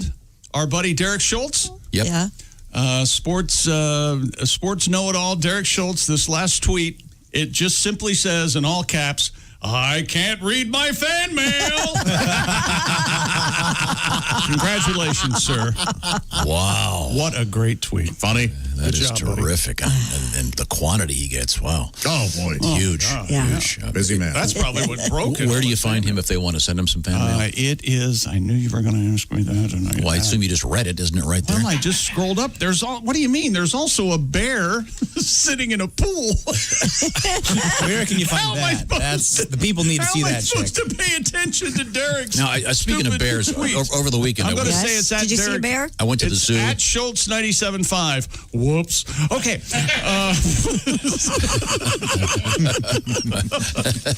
You're going to have to get that ID changed, maybe. What is it again, please? At? Schultz 97. Spell Schultz for me. SCHULT. Okay, very much. You went to the zoo over the weekend. And this sounds really stupid, but I'm going to say it anyway. Okay. You forget how scary and big bears are. even when you're at a zoo, you're behind the glass or whatever, there's this big space, you're thinking, my God. Dude, not this bear. Yeah. This is a bear at Bear Rehab somewhere in Idaho. That thing is relaxed. He is chilling. Just sitting in, what is he sitting in? I want to see that. Yeah, Christy, you're going to love it. He's sitting like a person. Yeah. In a bath full of dead leaves. He's just like, you take my lounging picture. around. Hey, can you give me a beer, please? I'm just hanging out. Hey, beer me. It sure beats hunting. Yeah. Hey, can someone put the game on? Come on. Did you happen to go to the dolphin show while you were at the zoo? No, I couldn't get over how. And the same thing with the tiger. You get to see a live giant. You think about a tiger, and you realize this thing is 10 times bigger than any of my dogs. Oh, boy, and terrifying. Really, but they're right there. But you would have been pleasantly surprised had you gone to the dolphin show. Wow. What's happening? Are they wearing Santa hats? No, They have a I mask on? narrate a nice version of The Night Before Christmas during the show. How about that? Is that in your dolphin voice? Or In my use your dolphin regular voice? What's your dolphin voice sound like? You know, And that one. Okay, not good. from behind. You know. Good to know. Coming up, a little bit of Donnie Baker and some more Christmassy requests. And flamethrowers in the news. We got not just flamethrowers, Christy. I've got to get a flamethrower. Flamethrower drones. Flamethrower drones. Man. Well, you know that this was created by a couple guys. Just for the sound. Yeah, I've got Michael a garage. Bay. I've got a garage, 4 cases of beer. What are we doing this weekend? We're making a gasoline flamethrower drone. That's what we're doing. We'll find out about that. Also, comedian Greg Warren, comedian Reno Collier, a little bit of Donnie Baker. This is the Bob and Tom Show. Add to or continue the conversation. Check out the Bob and Tom Show on Facebook. Get the link at bobandtom.com. This is the Bob and Tom Show.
Sunshine. Bob and Tom 24/7. 24/7. 24/7. Love the reverb. Love the bounce back voice. Love that, man. I'm Mark Allison. Hope you're having a great Monday morning. Oh, sure, the weekend is behind us. But, you know, as Greg Hahn likes to say, Monday starts the weekend. Hey, Monday, December 14th. And yes, Christmas now just 11 days away. Is that right? 14, 24. That's right. 11 days away. Better get your shopping in. And what makes a better gift than a Bob and Tom VIP membership for the Bob and Tom fan in your life? Just head on over to bobandtom.com/VIP for more information and to find out how you can become a Bob and Tom VIP member or get one for the Bob and Tom fan in your life. The live 7-camera video stream of the show, the Bob and Tom Show commercial free and on demand, access to the archives and the complete album library. There's a reason they call it the VIP premium service, because we treat you like a premium service member should be treated at VIP. Check it out, bobandtom.com/VIP. I'm Chick McGee with your Bob and Tom Sports Update. NFL winners yesterday: Arizona, Chicago, Dallas, Denver, Kansas City, Tampa Bay, Tennessee, Indianapolis, Seattle, Green Bay, the Chargers, Philly, Washington, and Buffalo. Major League Baseball news: the Cleveland Indians are changing their name after 105 years, citing 3 people familiar with the decision. The New York Times reports Sunday night that the team is moving away from a name that has been considered racist for decades. A team spokesman told the Associated Press the franchise has no immediate comment on the report. The Times said the team could make a formal announcement later this week. And in college football, Auburn has fired coach Gus Malzahn, who led the Tigers to the national championship game in his first season, but could never replicate that success. Athletic director Alan Green announced that firing a day after the Tigers finished the regular season with a 24-10 win over Mississippi State. They are 6-4. I'm Chick McGee, and that's your Bob and Tom Sports Update. Ladies and gentlemen, Bob and Tom. Now the shortest Christmas tribute we have. Now you got to focus because this is very short. Okay. Here we go. Sitting on my big old toy sack, banging Mrs. Claus from the back.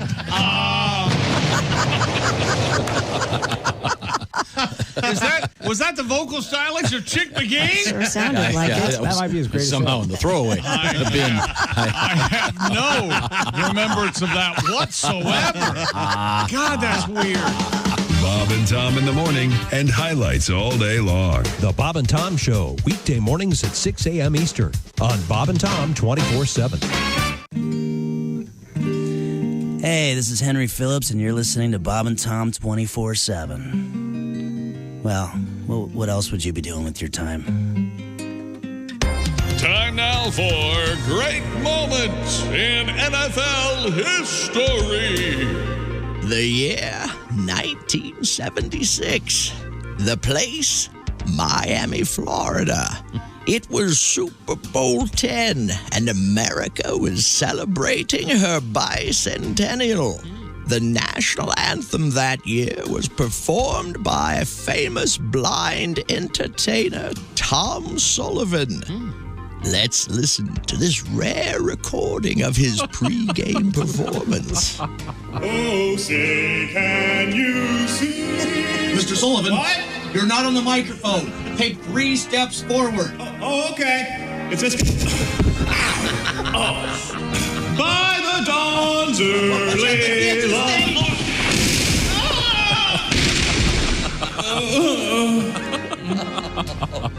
While organizers were applauded for their support of people with disabilities, fans and critics alike agreed that a stage 12 feet off the ground was a... 7:45 at Q95. It's the Bob and Tom Show. And this big news, Big Ten announced that is rescheduled Indiana-Purdue, the bucket game. It's going to be part of Champions Week, and it's scheduled for this Friday night, 7:30 at Memorial Stadium in Bloomington. Oh, wow. And it will be on the Big Ten Network. Cool. So we get to play the bucket game this year after all. Oh, good news. Yes. All right. Big news. Okay. A quick update on the forecast, please, Christy Lee. Q95 Fox 59 weather brought to you by CarX. Partly cloudy, cold today, 34. Right now we have cloudy skies and 29 degrees. Thank you very much. Welcome back to the Bob and Tom Show. Christy Lee once again at the Navy Federal Credit Union News Desk. This is Tom. That's Willie. That's Chick McGee. There's Ace Cosby. I sometimes get those two confused. Really? Josh is right over there at the GuyHatesStevensinger.com sidekick chair and desk.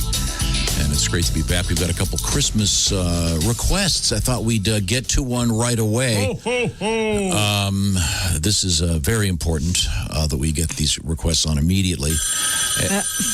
Except when the phone's ringing. Can you grab that? Hello, Bob and Tom Show. Hey, Bob and Tom, it's Donnie Baker. Hey, Donnie, how are you? Hi, Donnie. I'm good. Shit, good to hear your voice dropped again. Swear to God. Well, thank you, Donnie. Hey, Christy. Yes, sir. I'm sure if I told you, but I've been reading some parenting books every weekend. Oh, great. Well, I just want to make sure Woofy grows up to be an outstanding citizen. Well, that's nice. Like, one book had this test to see if your kid's going to grow up to be a jerk. Wow. But they ask a bunch of stupid questions, so I figured today I'll just invent my own questionnaire to help other parents based on what I've learned. Okay, good idea. So here's my quiz to see if your kid's going to grow up to be a dick. Great. You laugh, but this is a lot of people are in denial about it. Yeah. Say, parents, get out some paper, keep score at home or on your dash if you're driving to work. Okay. Question number one, and be honest, did you give your child a jerk name? Wolfie? I swear to God, 'cause a kid's name is the biggest main factor of how they'll turn out. I mean, when's the last time you met a brain surgeon named Chester? I'm sure there's Or a stripper named Bernadine? I don't recall. Bernadine. I mean, of course, there's always exemptions to the rules, Tom. But if your child is named any of the following: Aston, Skylar, Bethany, Tristan, Kanye.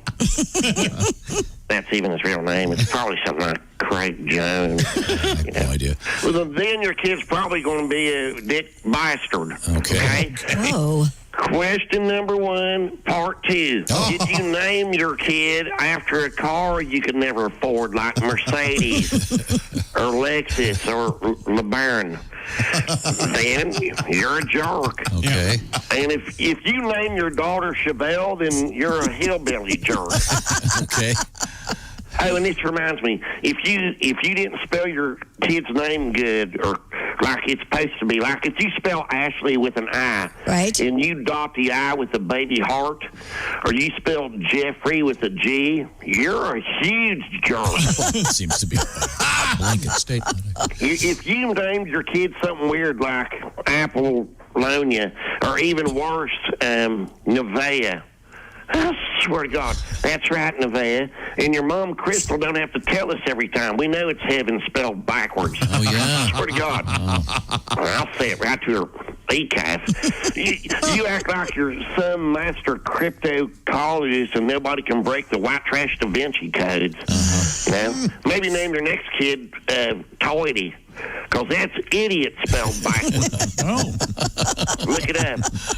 It'll save his teachers a lot of time when it comes to grading his papers. Okay, I'll be back tomorrow with question number two, but right now I'm going over to see my new side piece for breakfast. She's fire-ass hot. Oh, jeez, Donnie. Yeah, she's the new dancer they just hired on at Xanadu. Really? Uh-huh. She's from Brazil, strawberry blonde, Christy. Mm-hmm. And her stage name is Senorita Straw Latineg. Sexy, huh? Oh, wait a second. Donnie, I believe that's genital warts spelled backwards. Oh. What? Oh, hey. Okay, I'm going to take a bath in Epsom salts first. I'm going to go. Okay. Good luck. Apparently. New side piece. Oh, he said new side piece. Thought he was nude. I thought he said niece side piece. But not really. I was like, that God, he's really taking it dark. That changed. Hence the low-key response. I did not hear that at all. Okay, I'm sorry. Christy, it looks like many things are back going on in the world, okay, again, with the world of Google. Some stuff's working, some isn't. Is, See what's not. going on at check local listings. Who cares? Take a break from it. No joke. Coming up, we're going to be have a visit with comedian Greg Warren. Is that right? Yeah. No wonder I'm in such a good mood. Right now, I thought we would squeeze in a couple of requests. This one involves one of the many nativity scenes going on across the world. Attention shoppers, special show, special seasonal, a show, a free show with Jesus. It's the Living Nativity. I'm Bart McAllister, Chief of Mall Security. Way to go, Bart. Thanks, Sid. I'll be playing the part of Jesus' dad, Joseph. Joseph Christ. And assisting me is the all-time friend, Sid Gurney. Sid, tell what part you'll be playing. Well, thanks a lot, Bart. And ladies and gentlemen, I will be portraying the part of our infant Lord. How many of you out there are Christians? Well, here's a little scene you remember from your Bible study. If that pimply ass Buddy Rich Jr. will just play the drums, we can begin the... There we go. Behold the living nativity. What a wonder we behold, the birth of the Christ child, my little boy. When I think of all the humanity you'll save and the good times we'll have, the fishing, the ball games, horseshoes, and lawn jar, well, it just... Rejoice, hear the noise. It's my baby. Even though he doesn't really look much like me. My wife Mary is a virgin. And that's a miracle, my friend. He better be the son of God, or boy, do I have egg on my face. Put down. I love you, baby Jesus.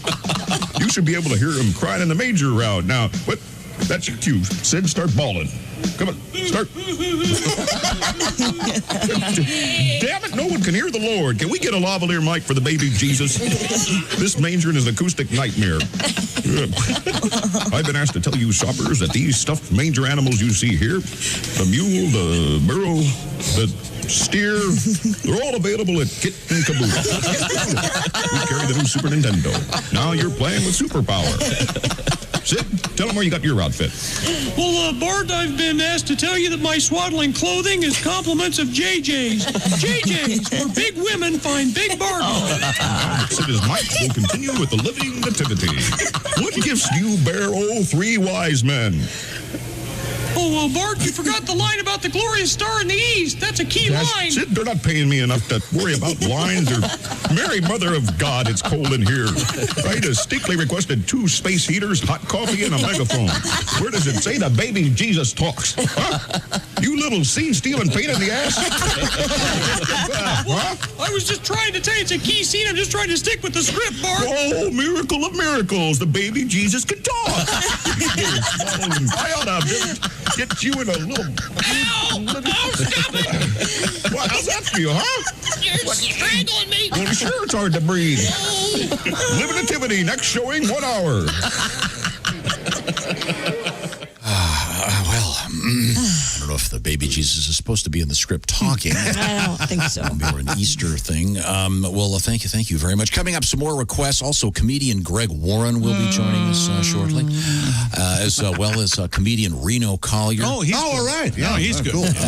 Very nice.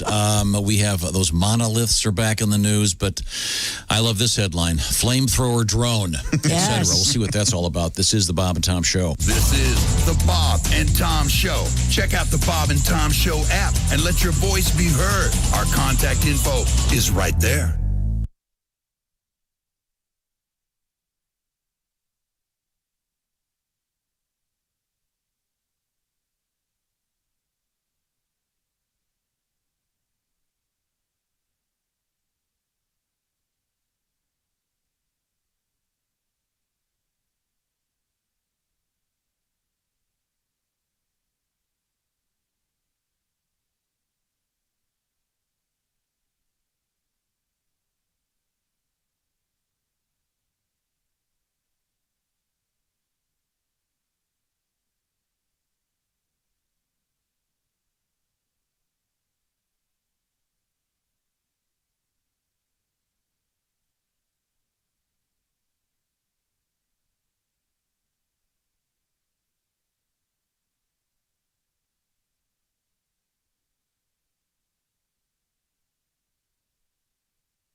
Hi, this is Rodney Carrington, and you are listening to Bob and Tom 24/7. Got the Bob and Tom app? I bet you do. Do you know someone who might enjoy the Bob and Tom app? You should let them know it's free and available in the iTunes or Google Play Store. And once they download the app, they can listen to their local station. Tune in to us here on Bob and Tom 24/7 to be entertained throughout the holidays with great Bob and Tom holiday funnies and laughs. Listen to the Bob and Tom free podcast. It's all right there on the Bob and Tom Show app. And best of all, Josh, that's right, it's free. You're listening to Bob and Tom 24/7. Greg Warren and Reno Collier on a Monday. Hi, everybody. Christy Lee from the Navy Federal Credit Union News Desk. The first of many COVID-19 vaccine doses are making their way to distribution sites across the United States. The rollout Sunday of the Pfizer vaccine, the first to be approved by the FDA, ushers in the biggest vaccination effort in U.S. history. Meanwhile, President Donald Trump is reversing an administrative directive to vaccinate top government officials against COVID-19, while public distribution of the shot is limited to frontline health workers and people in nursing homes and long-term health care facilities. It was not immediately clear what effect Trump's tweet would have on the government's efforts to protect the top leadership. And authorities in North Carolina say hair's being cut from horses' tails and sold. Thefts are being reported by the Nash County Sheriff's Office. In a statement, they said it's received reports unknown suspects have been going pasture to pasture to take the animal's hair. Apparently high demand for horsehair, and they're selling the hair. It's not the first time authorities have reported such thefts. The Camden County Sheriff's Office back in March said thieves had sheared the tail of a show horse named Thunder. And that's your news. I'm Christy Lee. More of the Bob and Tom Show on the way. Ladies and gentlemen, Bob and Tom. Hard or soft tacos, Josh? Hard. Thank you. That's the wrong. correct answer. The hard tacos, there's a trick to it. It involves sort of an assessment of how gravity works. So you have to hold it like this and take your head and eat from the side. Teaching us how to eat a taco. And you know what? Gravity is not involved in taco. He's walking eating. us Relax. through it. He's walking us through eating a taco. Here I've been crumbling my taco into a glass. New champagne flavor. Bob and Tom in the morning and highlights all day long. The Bob and Tom Show, weekday mornings at 6 a.m. Eastern on Bob and Tom 24/7. Hi, fellas. This is Floyd Tucker, the over-the-road trucker. You're listening to Bob and Tom 24/7, of course. Now in theaters from Bob and Tom Pictures. Hey, Christy, it's Rob. It's been a while. I was just thinking maybe we should give it another try. Call me later. Christy, pick up. Hey, how you doing, girl? It's me. I'm back in town. Man, the West Coast sucked. Oh, come on, give me a call. Hi, Christy. Hey, it's me. Remember me? Hey, I was looking at some old pictures of that time back in Tuscaloosa. When, I'm sure you remember. I'll call me. From Bob and Tom Pictures, Christy Lee stars in The X-Men. Hey, Christy, it's your favorite drummer. I'm in town playing for a new band called Saber. Call me. Hey, Christy, it's me, Donnie Baker. Hey, I was cleaning out the boat, and I found a pair of your, anyways, I think they're yours. Can we try it again, man? I got the motor fixed. I swear to God it works better. You ain't gonna have to row or nothing this time. On my pager. Christy Lee's X-Men, now showing every other weekend and Wednesdays if she's not too busy. Bob and Tom 24/7. Turn it up. Clock at Q95. It's the Bob and Tom Show. Christy Lee has the forecast. Q95 Fox 59 weather brought to you by the Car X-Man. We'll have partly cloudy skies today, but it'll be cold. Only 34 for the high. Variable cloudiness tonight down to 26. Partly cloudy to mostly cloudy tomorrow, high 34. 29 right now. Okay, 29. You got to add a lot to that to get up to 44. That's so many points the Colts scored, Ace, against your favorite team. So sorry. And speaking of football, Indiana-Purdue is on. The Bucket game is back Friday night, 7:30 at Memorial Stadium in Bloomington. All right. Look for that. And also, Google is coming back up. If you're having any issues, they were having literally a global issue that is getting itself repaired right now. So you should be getting your Gmail, et cetera, back. Welcome back to the Bob and Tom Show. Thanks very much for joining us. Ace, Chick, Josh, I'm Tom. There's Willie G. Christy Lee. Oh, yo. Is in the next room with the Bob and Tom News Desk. Coming up, some more holiday treats for you in the world of holiday audio, featuring some good friends of this show and some members of this show. Just had a new song from Josh Arnold and the Consensuals. We're going to play that new one from Bob coming up a little bit later on this morning. Oh, fun. But right now, we return to the news desk, the Navy Federal Credit Union news desk with Christy Lee. A flamethrower drone was used to take out wasps' nests.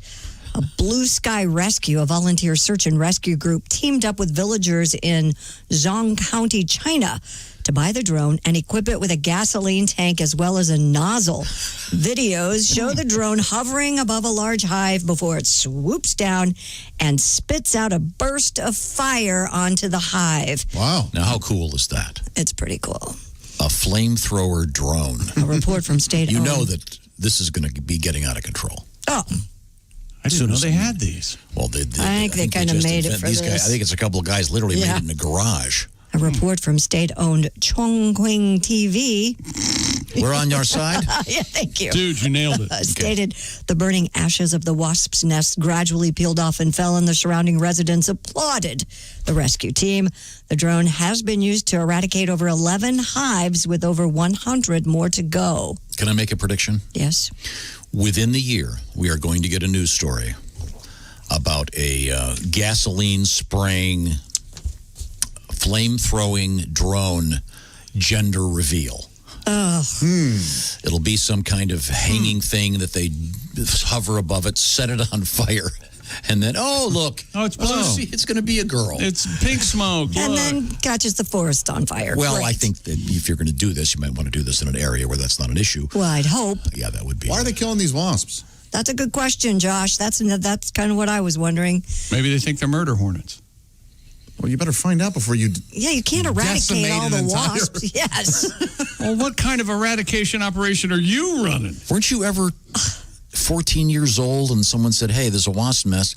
Why don't we pour gasoline in it, set it on fire? No. You're not really thinking environmentally. You're thinking, how cool would that be? I know. These are that grown-ass thought men. never occurred to me. No, they're not. There are a lot of grown-ass men that aren't grown-ass men. I'm telling you. Oh, I know. I work with them, You're but gonna that doesn't matter. Think about it. If I have a drone that has a flamethrower, I'm going to try to find something to use it. Absolutely. Yeah, but not. I would leave the wasps out of it. You don't I want to bet there's eradicate a species. There is someone listening right now who is going to be going into their garage for the next week, and they're going to be presenting someone with this as a Christmas gift.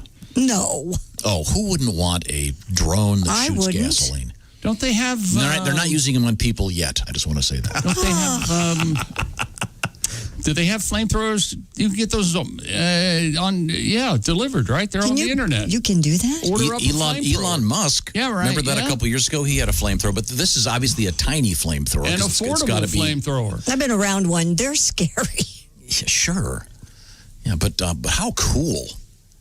Just flying around, spraying stuff and setting it on fire. I mean... You know what? Just because you're a pyro doesn't mean the rest of us are. You know I know what? you're He is really a into pyro. this. Yeah, Yes, this he seems like is. just a terrible idea. Yeah, I How agree, many Willie. times, Willie, when you were a kid, how many times did your father go to the oven, the open cooktop with the flame going, gas cooktop, and take the Pam spray and spray it onto the flame? And I don't think he would do that in front of us. he told us he did it every day. He was always Mr. Safety in front of us, you know? Okay. Wearing safety goggles while he cooks. Oh, I the know bacon that. goggles. Is that true? Those He are really real. does. The bacon goggles are 100% real. I've got bacon goggles in my junk drawer right there. But You know, they have I have a really nice thing you sit on top of the skillet that keeps the bacon grease from getting in your, house and again, your see, eyes. what you're doing is no fun. See, much the same way having a drone that shoots flaming gasoline. You put your bacon in the oven at 375 for a half hour. Boom. That's what I do. Boring. The thing is, I like frying it up too. you're going to get. This is like those guys that make those catapults that shoot pumpkins. Yes. That's the best. Oh, I love that stuff. Yeah. Well, that's okay. Some guy's going to be tinkering in a garage Why and haven't they essentially develop homemade napalm. Why haven't they set one Can of you those buy napalm, by the way? pumpkins on fire? I don't know if you can just can order you buy it napalm. online? I mean, I don't know. You might have to have some sort of license. Oh, okay. I doubt it. Well, I'm sure there are ways. I'm not advocating that you take a. Oh my God, I've never flamethrower and turn Are it you into a going to drone. Google napalm? I'm Googling napalm. I just like to, I think the wasps have a whole different story on this. Yeah, of course They're they killing us do. for no reason. Yeah. We're just doing our thing. What's going on? How would what do you think Wasp TV is doing tonight? Right. The senseless murders continue. I think if there is a channel called Wasp TV, I think it's primarily sitcoms from the 50s and 60s. Of course. Father knows better. Juliet, no. I Googled to buy napalm, and of course it says, what, Tom? Can you see there? It says napalm. Oh, coffee. Coffee. Oh, okay. I thought it was You can buy napalm. Not the jellied gasoline. Not the jellied gasoline. Of course not. Chick, I thought it was going to be a craft beer, like a napalm, double IPA. Probably, yeah. Probably. Yeah, that's exactly what Can't you make your own? I bet you can make your own napalm. Time now to go to Poetry Corner. Okay. Poetry Corner? Yeah, let's get a poem from a good friend of the show, very funny comedian. He's Paul Gilmartin, and this is his childhood, maybe not like yours. Let's find out from this poem.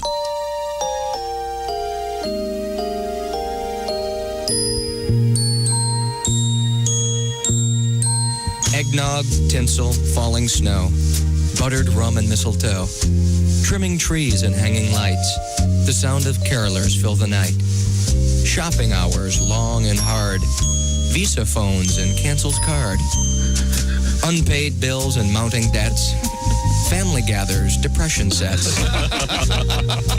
Drinking starts, harsh words are said, dysfunction rears its Yuletide head.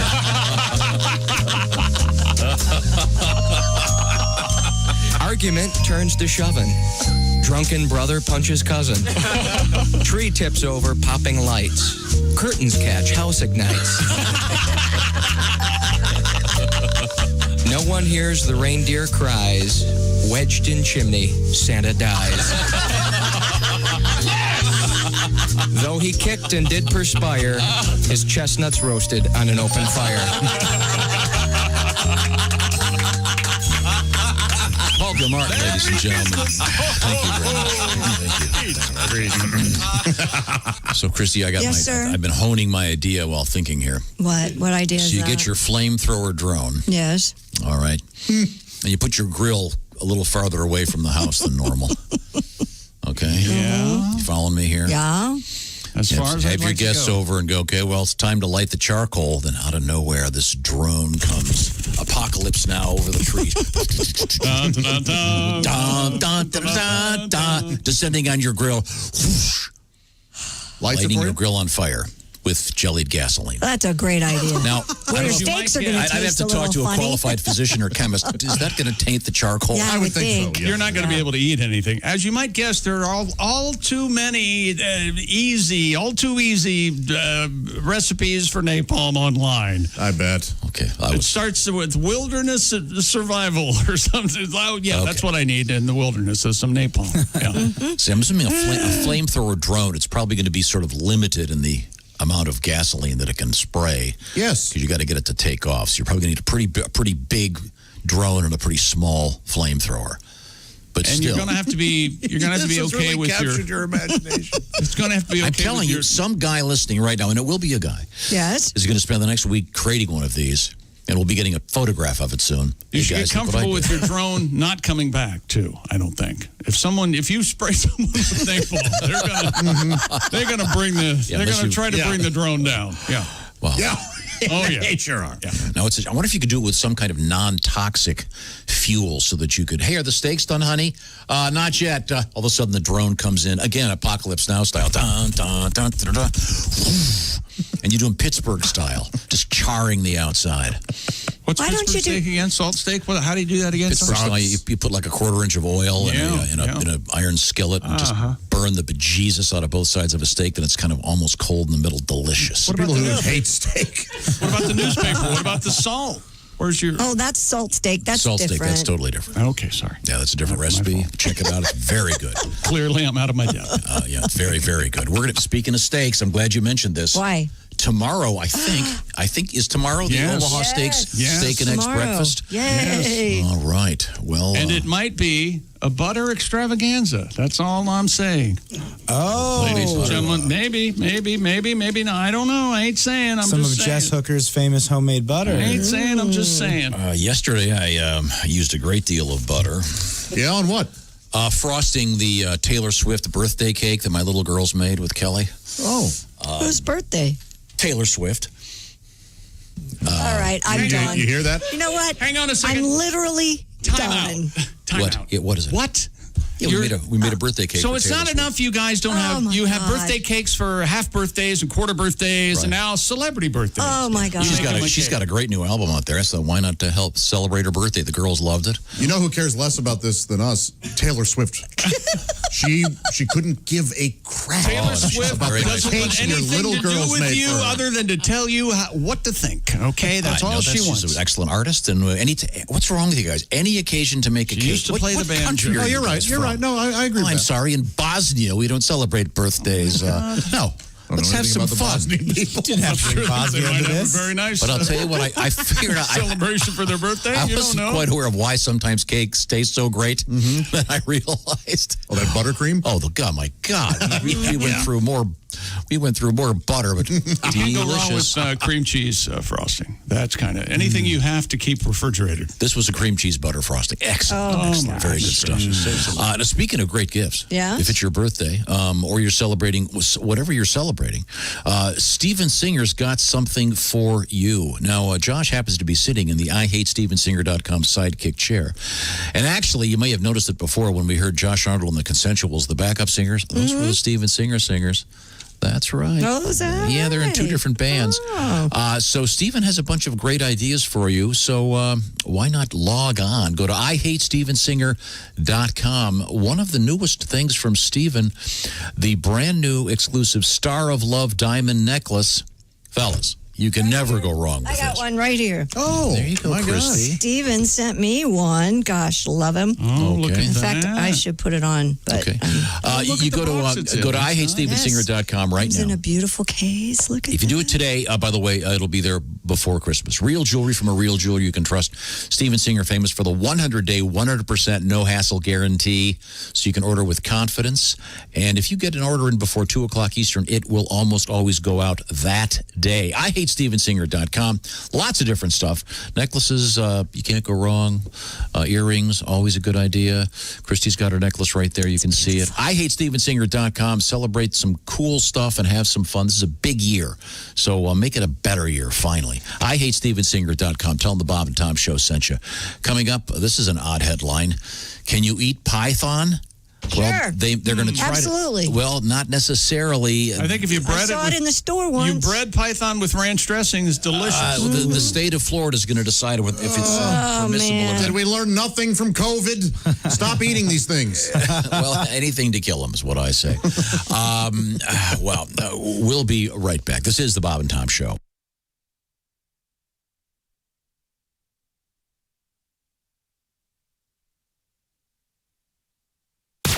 You're listening to Bob and Tom 24/7. These are stupid. Them are not stupid. They're stupid. Them are not stupid. They're stupid. Essential Morning Radio. They're stupid. This is Bob and Tom 24/7.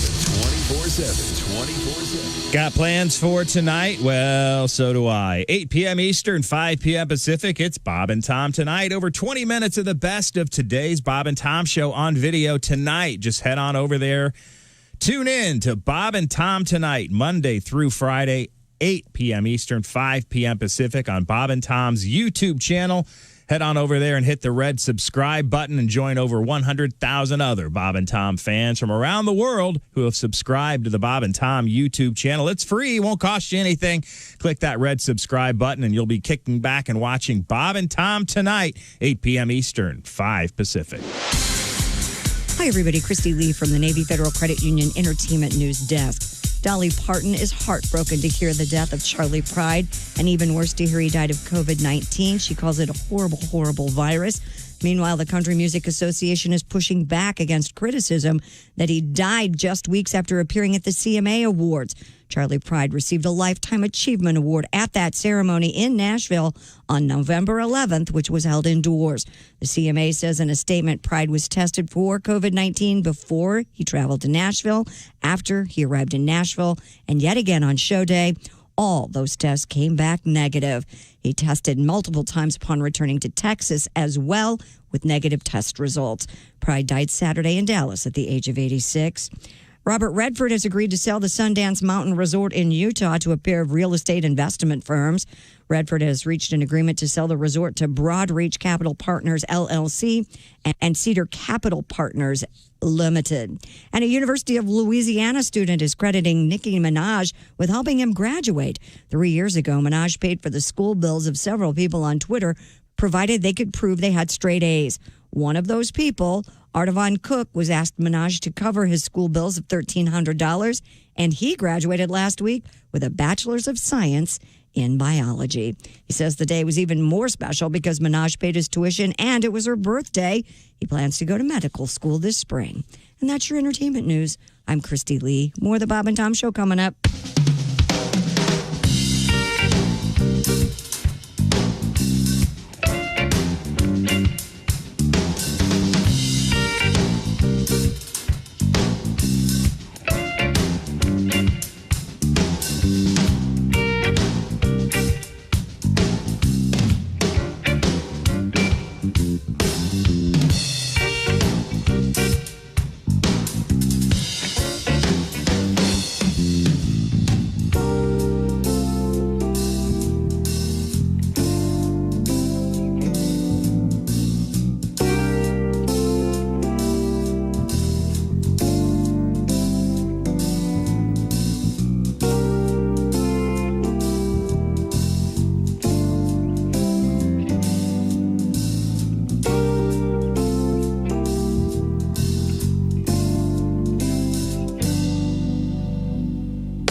Bob and Tom, 24/7. Comedy via your computer. Bob and Tom 24/7. This is Bob and Tom, 24/7. Frigamall Broadcasting presents another Bob and Tom Olympic moment in history. The year was 1912. The place, Hocker on Rhine, Germany. After several complaints about unsanitary conditions from competitors in a sledding event, it was determined that some of the participants were unaware of the precise nature of a particular event. Once the officials removed all the phlegm balls from the course and explained that the name of the event was pronounced luge and not loogie, the competition continued without any further problem. Ironically, the eventual winner of the luge event was an Austrian named Karl Boogermeister. He took the gold medal by a narrow margin over Norwegian athlete who was disqualified. This has been another Bob and Tom Olympic moment in history. Hi, this is Bobcat Goldthwait, and you're listening to Bob and Tom 24/7. My most recent marriage was a disaster. It made the wreck of the Edmunds Fitzgerald look like a fender bender. Wow. Sorry to hear that. Hello. And you remember Lord's famous line. 8:20 at Q95, it's the Bob and Tom Show. Christy Lee's right there. She's got the forecast. Q95, Fox 59 weather brought to you by CarX. Partly cloudy, cold today, high 34. Variable cloudiness down to 26 overnight and cloudy and 34 tomorrow. We have 28 degrees under cloudy skies. Thank you, Christy Lee. Tonight, 11:30 is the time. The place is My Indie TV 23. The show is Bob and Tom Tonight. Other things to do when it's dark? Well, how about going to the state fairgrounds? And you'll be all COVID friendly because you'll be in your car, your truck, driving through, looking at those beautiful lights. Ladies and gentlemen, please stand for the French national... Oh, sorry, wrong button.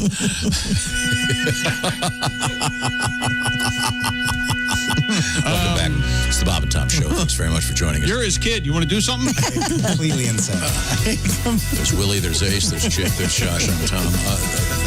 Christy Lee's in the next room. We'll talk to her in just a second. I think at some point we're going to hook up today with Greg Warren. We're going to hook up with Reno Collier, among others. Before the break, you talked about having made a cake for Taylor Swift's birthday. You and your children? Yeah, Yes. something fun to do. Encouraging this sort of behavior. Well, I received this tweet about the Taylor Swift cake. This is from Jeff. True confession, when I was maybe 6 to 8 years old, I convinced my mother to bake a cake for every U.S. president's birthday, living or dead, all year long. This guy's a genius. Yes. Is this signed by Dean Metcalf, our producer? No, he says, yes, I was an only child, a lonely, nerdy only child. Well, happy holidays, Jeff. Got cake all the time. He did get cake all the time. That's awesome. You know, it's fun. You get out the pots, the pans, the stuff, and it gives you something to do besides watch What TV. flavor did you make? It was, it seems to be, I think it was like mostly sugar, butter, and cream cheese, and butter and sugar. Taylor Swift was probably vanilla. Not at all. Her new album is great. Is it? Oh, it's really good. Yeah. So I wouldn't expect you to give it a chance. Oh, I'll give it a Busy listening to whatever it is. This exactly sounds like you, and not giving Taylor Swift a chance. No, It sounds like something you do to someone. I know. Josh has many favorites that I've never heard of, but, freedom of music, as Rush said. Sure, yeah. As Rush said, freedom of music, yes. Josh, I think there's a couple songs that you would actually really like. There are. I know of a couple Taylor Swift songs that I like. Cool. Yeah. You got the little girls. They want to have some fun. Of course, they're going to love it. And they're convinced that Taylor's going to see it and say hi. Nope. Well, in her own way. Even if she sees it, she'll just, who cares? No, not at all. She's great with her fans. God, I'd give anything for Taylor Swift to call your daughters and thank you very much for the cake. Well, you know that's going to happen now. No, it's not. Yeah. Let's move on. We have, I'm trying to get an update on this story. We kind of brushed over this pretty quick. The story that coronavirus may be leading some gentlemen to the world of erectile dysfunction. Yeah. Dr. Dina Grayson told NBC in Chicago, we know that people that have long-term health effects from the virus, some men have long-term issues of ED, erectile dysfunction. Yeah, because of the vascular ramifications. Mm-hmm. Wow. That's, yikes. All the more wear the mask. It's hard to have sex wearing a respirator. No. Your knee's on the hose, Dolores. Oh. Dolores.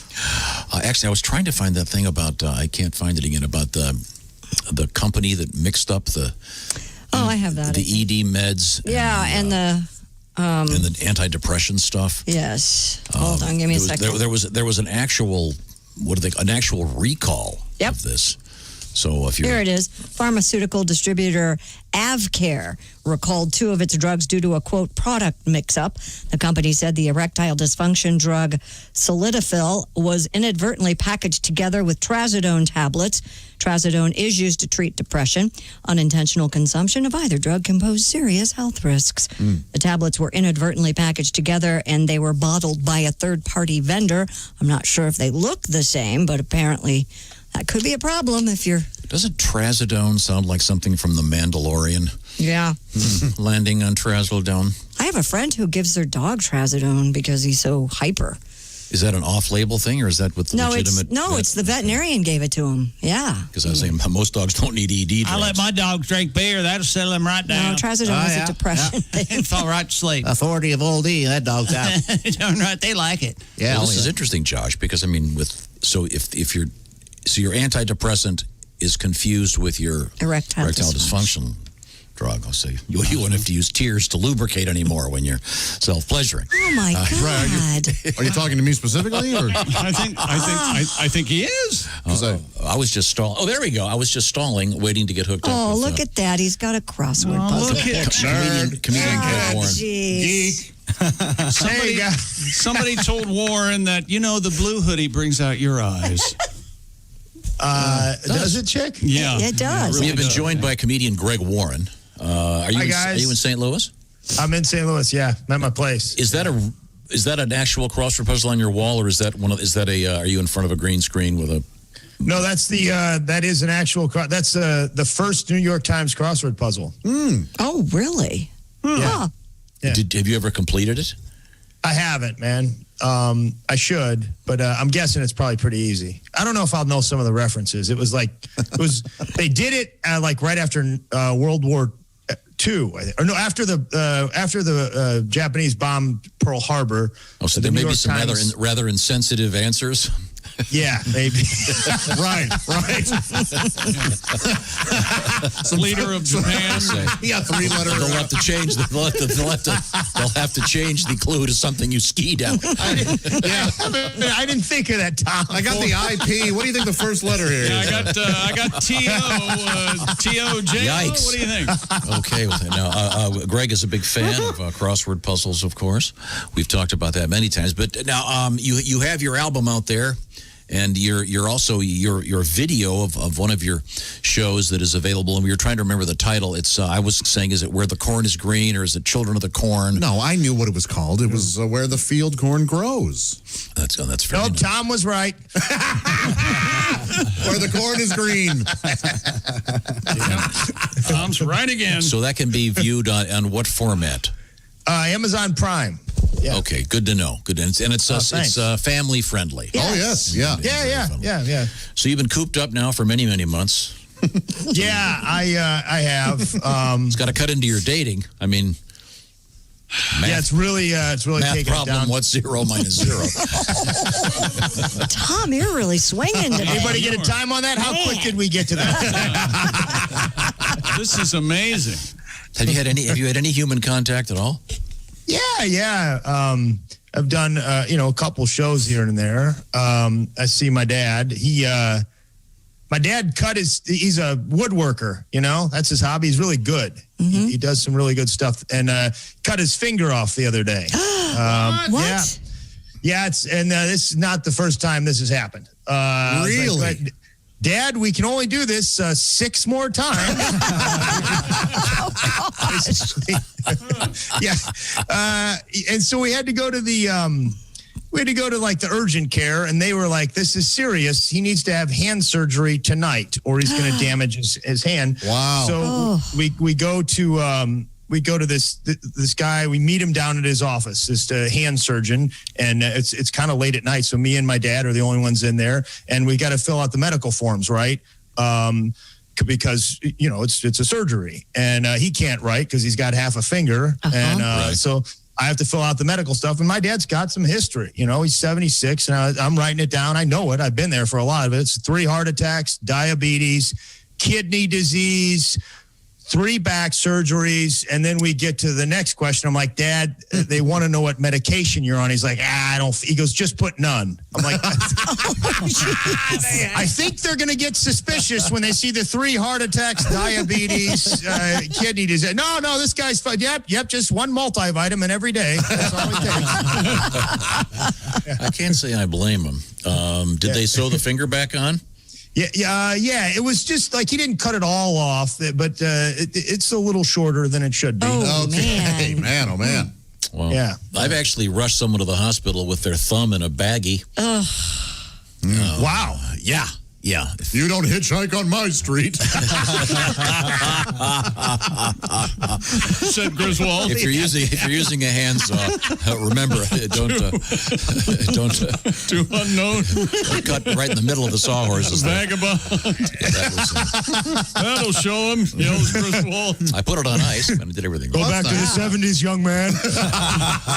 So, you got to be careful out there. Well, I'm glad your dad's doing okay. Did you have to fill out the are you sexually active part of the question? Oh.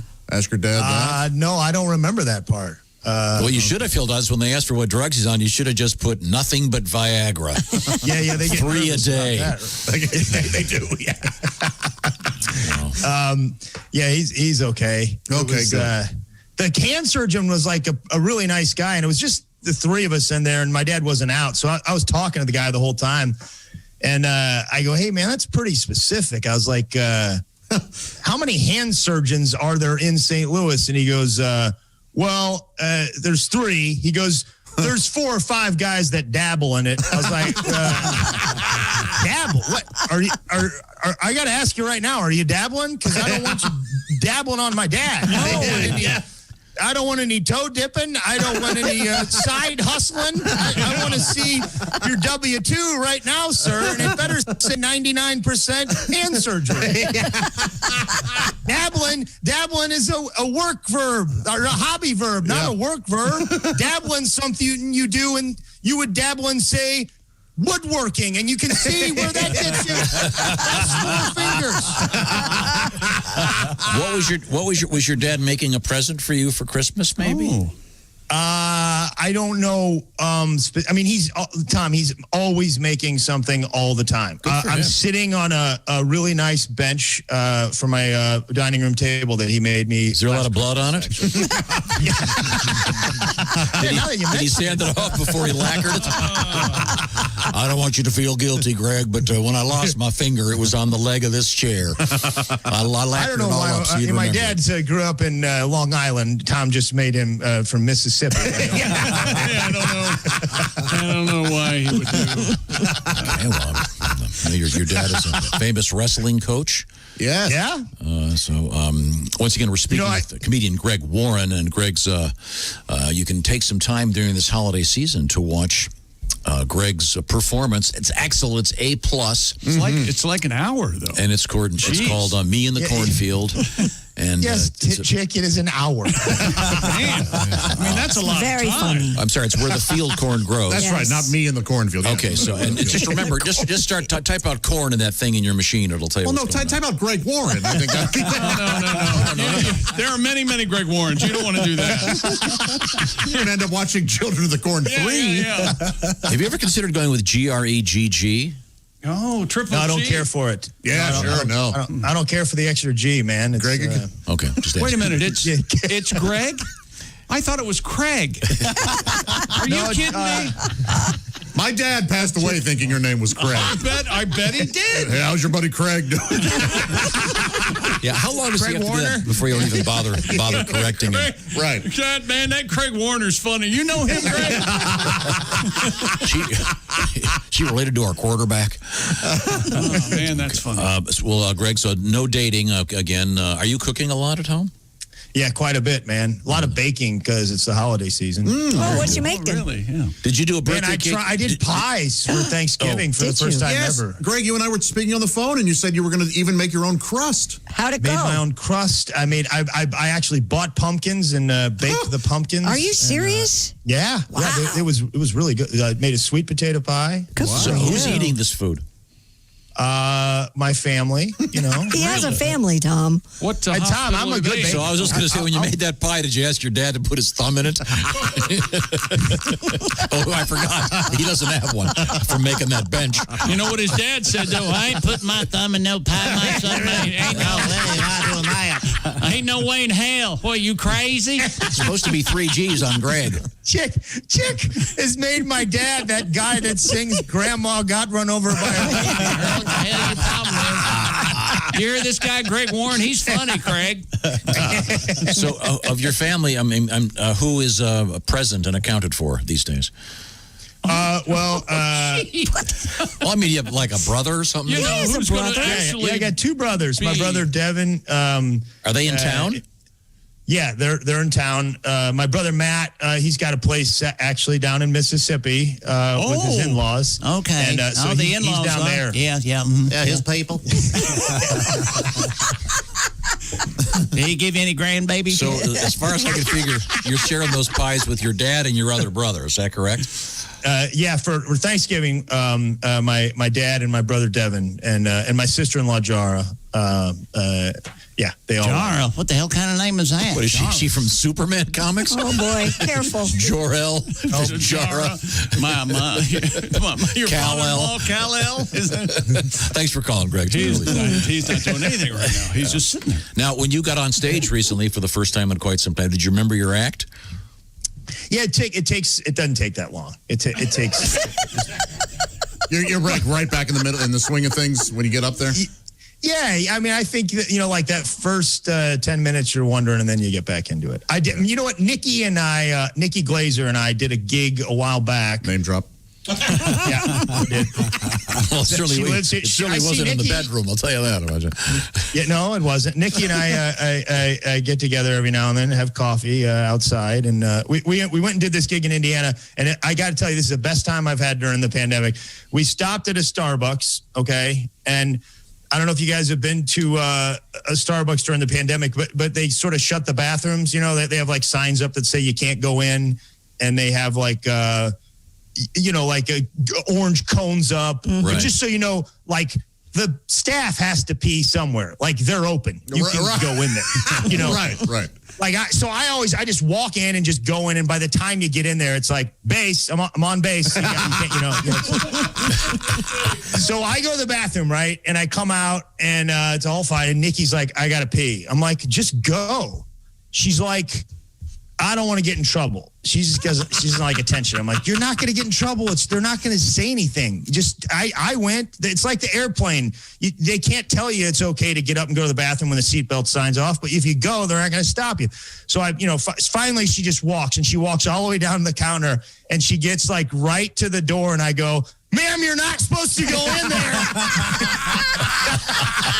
and then the Starbucks girl goes, he's right, ma'am, you're not supposed to go in there. And she had to turn around and walk all the way back. You see, and they wouldn't let her pee. The problem is, Greg, you go do something like that, no one notices. She does that, and all of a sudden TMZ is there. Yeah. It was great, man. It was great. And I didn't think I was going to do it. I didn't honestly plan on doing it, but she got like 5 steps away, and I was like, I got an idea here. And I was like, Nikki can get sensitive. I don't want to lose a friend over this. And then like with 1 step, I was like, you can make new friends. Right, yeah. Well, Greg Warren, once again, it's Children of the Corn for... No, that's right. It's not. It's, what is it again? Children of the Corn for the reaping. Where the field corn grows? Yes. Why can't you remember that? I don't know. It's tricky. Have you got Greg, you look great. Oh. Thank you, Christy. So do you. Thank you. Hit it. No, you really do. Hit it. Hump. Yeah, I'm just trying to pay the guy a compliment. Have you bought your dad a Christmas present yet? Man, I got a great idea. Uh-oh. No, this is the thing. I'm contributing to my brother. My brother Matt's rich, you know. Uh-huh. So he's like, Dad wants a new router. I'm like, yeah, he's probably got a finger stuck in the old one. Those things are tricky. Yeah. Yeah, so we're going to go in together on a router for my dad. Those things are expensive. I got an idea for you. Can you What's sew? that? Can you sew at all? No. Oh, darn it! Well, you know anybody who can? I'll tell you what. Maybe I can have Amy work this. Yeah, up. Betsy Ross. She's pretty good. No. What do you want him to sew? If you say what I think you're get going to a pair of gloves, cut off 2 of the fingers. I know. And then sew them shut. And go, hey, Dad, be careful. You might need these. Greg, we got to go. Thank you very much. It's great talking to you guys. Happy holidays, Greg. You too, man. Happy holidays. Happy to eat some pie. Right now, I want to talk. You're the best, Craig. We were talking about. We were talking about ED in the news for a couple different reasons. Hey, maybe this is a time to get a present kind of for you, kind of for somebody else. I'm talking about maybe accessing some of those pharmaceuticals you've been hearing about for a long time with Roman, a pharmaceutical distributor. What do? Well, you go online to getroman.com/wood. It's very straightforward. You don't have to go to your family doctor and get embarrassed. You'll deal with a healthcare professional. And guess what? Roman is famous for having the stuff you may be looking for, and they're free 2-day shipping. So they'll evaluate your situation, see if you are indeed a candidate for one of these pharmaceuticals. And if so, well, guess what? You've got that free online visit that you just completed and the free 2-day shipping. Find out all the details at getroman.com/wood. ED now easy to deal with. Get part of your life back. It's pretty simple. Go to getroman.com/wood right now. By the way, a special offer for Bob and Tom Show listeners, $15 off your first order of ED treatment. That's getroman.com/wood. $15 off. Getroman.com/wood. Happy holidays. Yeah. I'm back. You know what I'm talking about. Getroman.com/wood. What'd you say? I said put a bow on that. Oh, a bow. God, I thought you said something else. No, you're talking about the holidays. When we come back, we have pizza delivery by police. And More of those monoliths and plastic surgery in the news and eating pythons. This is the Bob and Tom Show. Add to or continue the conversation. Check out the Bob and Tom Show on Facebook. Get the link at bobandtom.com. This is the Bob and Tom Show.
Bob and Tom 24/7. Hope you had a great weekend. It's Monday, December 14th. This 11 days till Christmas, so make sure you get your holiday shopping in, and hope you had some time to enjoy with your family and friends over the weekend. And we're always glad you're back here with us on a Monday, listening to Bob and Tom 24/7. We'll have more of the show coming up right after this.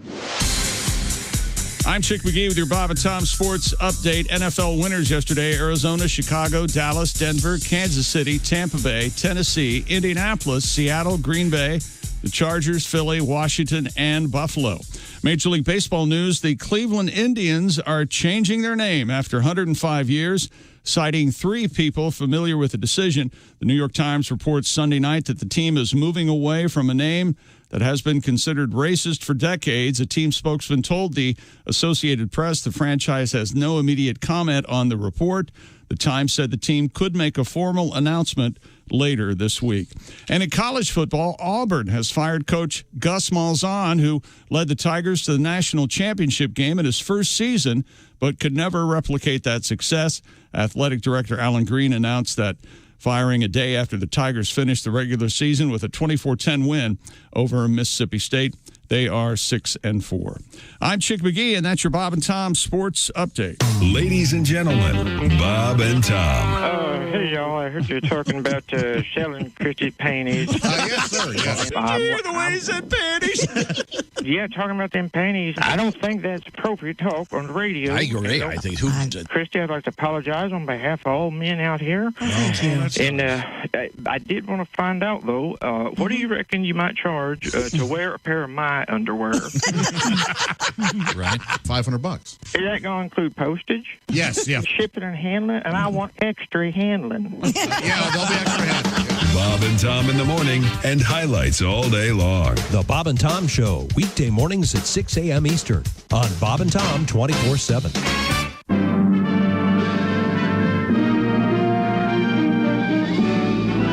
Spanning the globe to bring you the constant variety of loads of curvy cleavage on display. The thrill of victory and the agony of defeat. Don't touch those. Sorry. The human drama of loads of curvy cleavage on display. This is The Bob and Tom Show. No shoes, no shirt, no talent. Tonight on Bob and Tom Television's Animal Channel, it's Miracle Pests, the show that examines the unexplained actions and surprising heroics of the smallest and most maligned of animals, pests. We'll take you to Kokomo, Indiana, and we'll meet Roger Mondor and find out how termites ate through his floor, causing him to fall into his basement just before a tornado devastated his home. Next, we'll take you to DeLand, Florida, to tell you the story of Maggie Couder and the mouse who ran up her leg and frightened her so badly she ran out of her house just before it mysteriously exploded. Then we'll go to Segmack, Arkansas, and meet the Cheeseman family.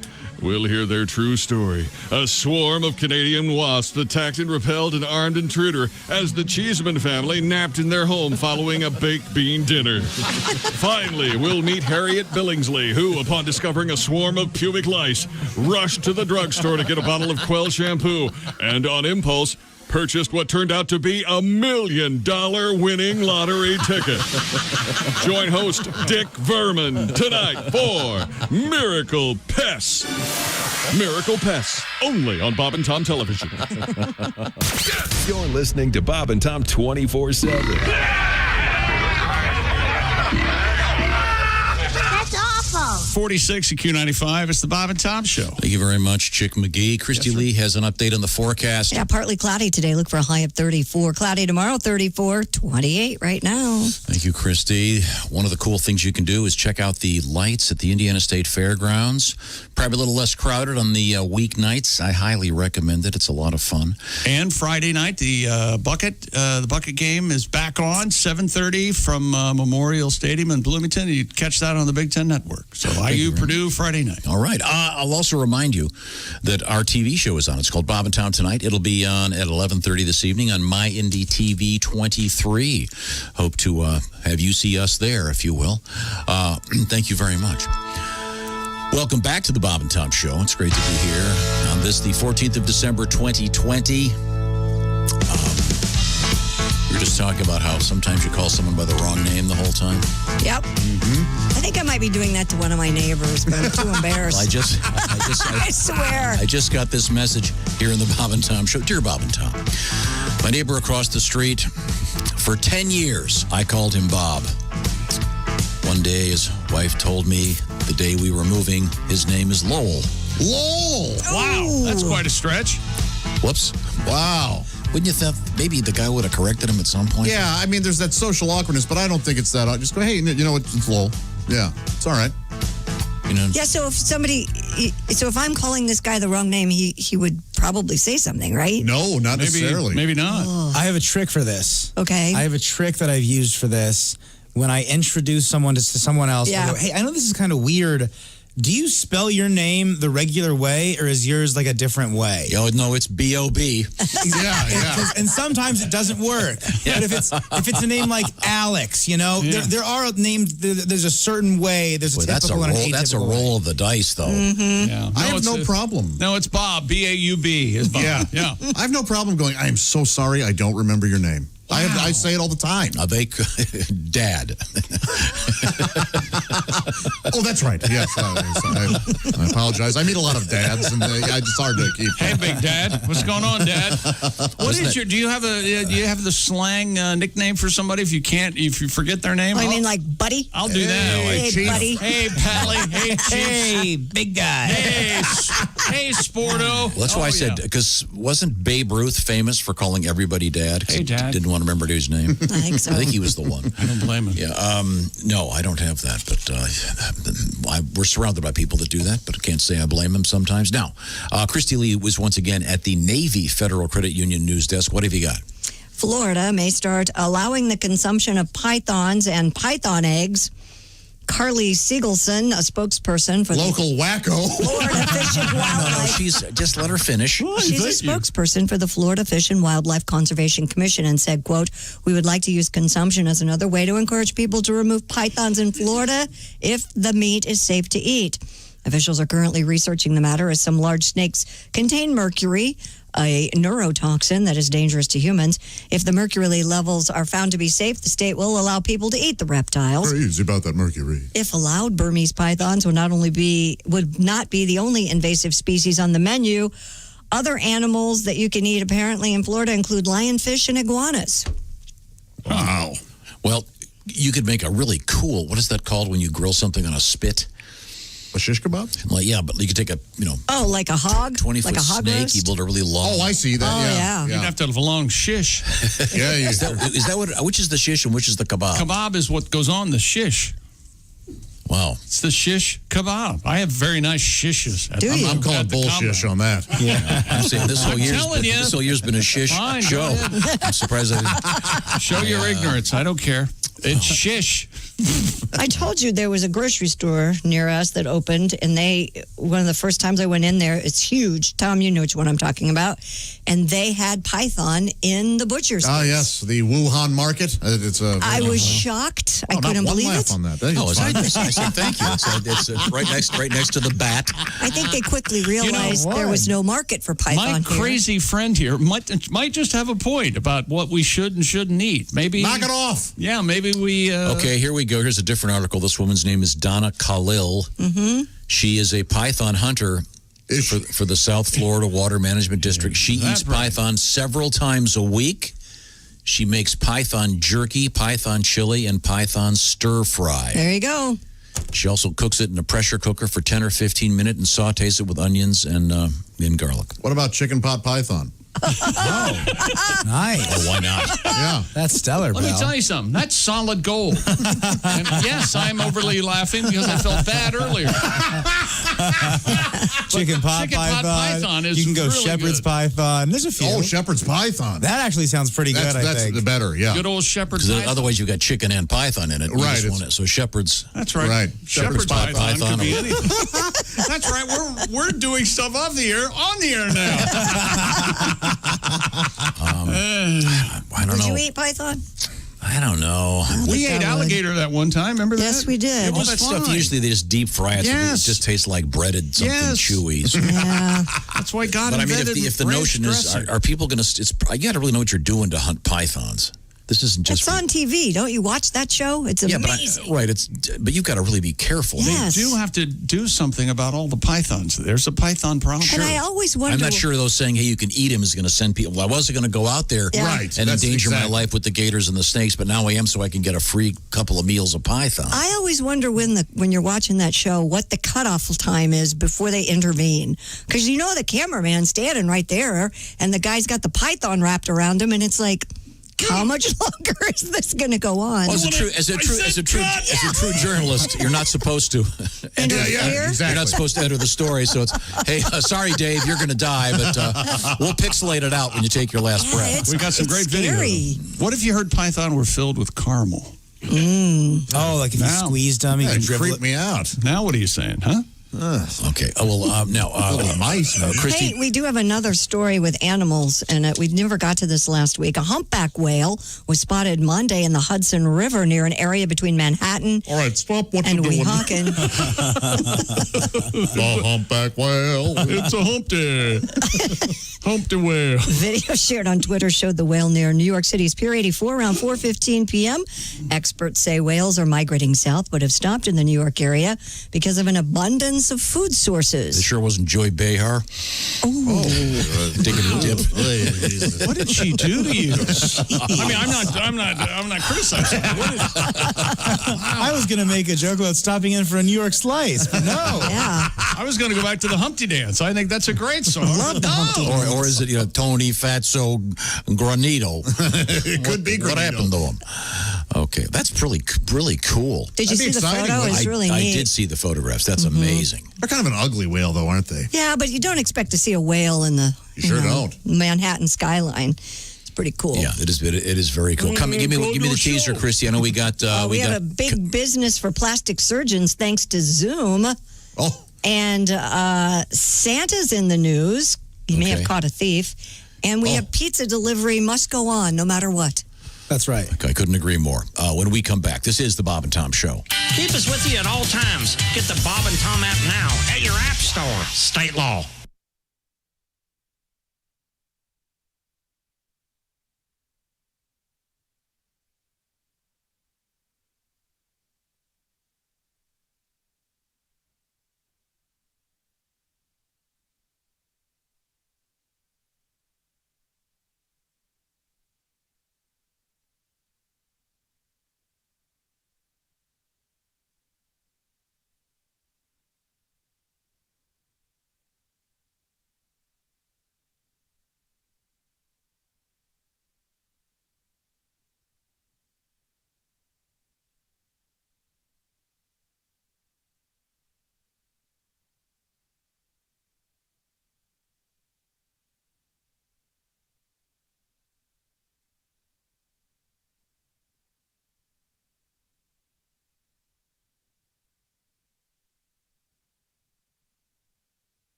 All night, all Bob and Tom. This is Bob and Tom 24/7.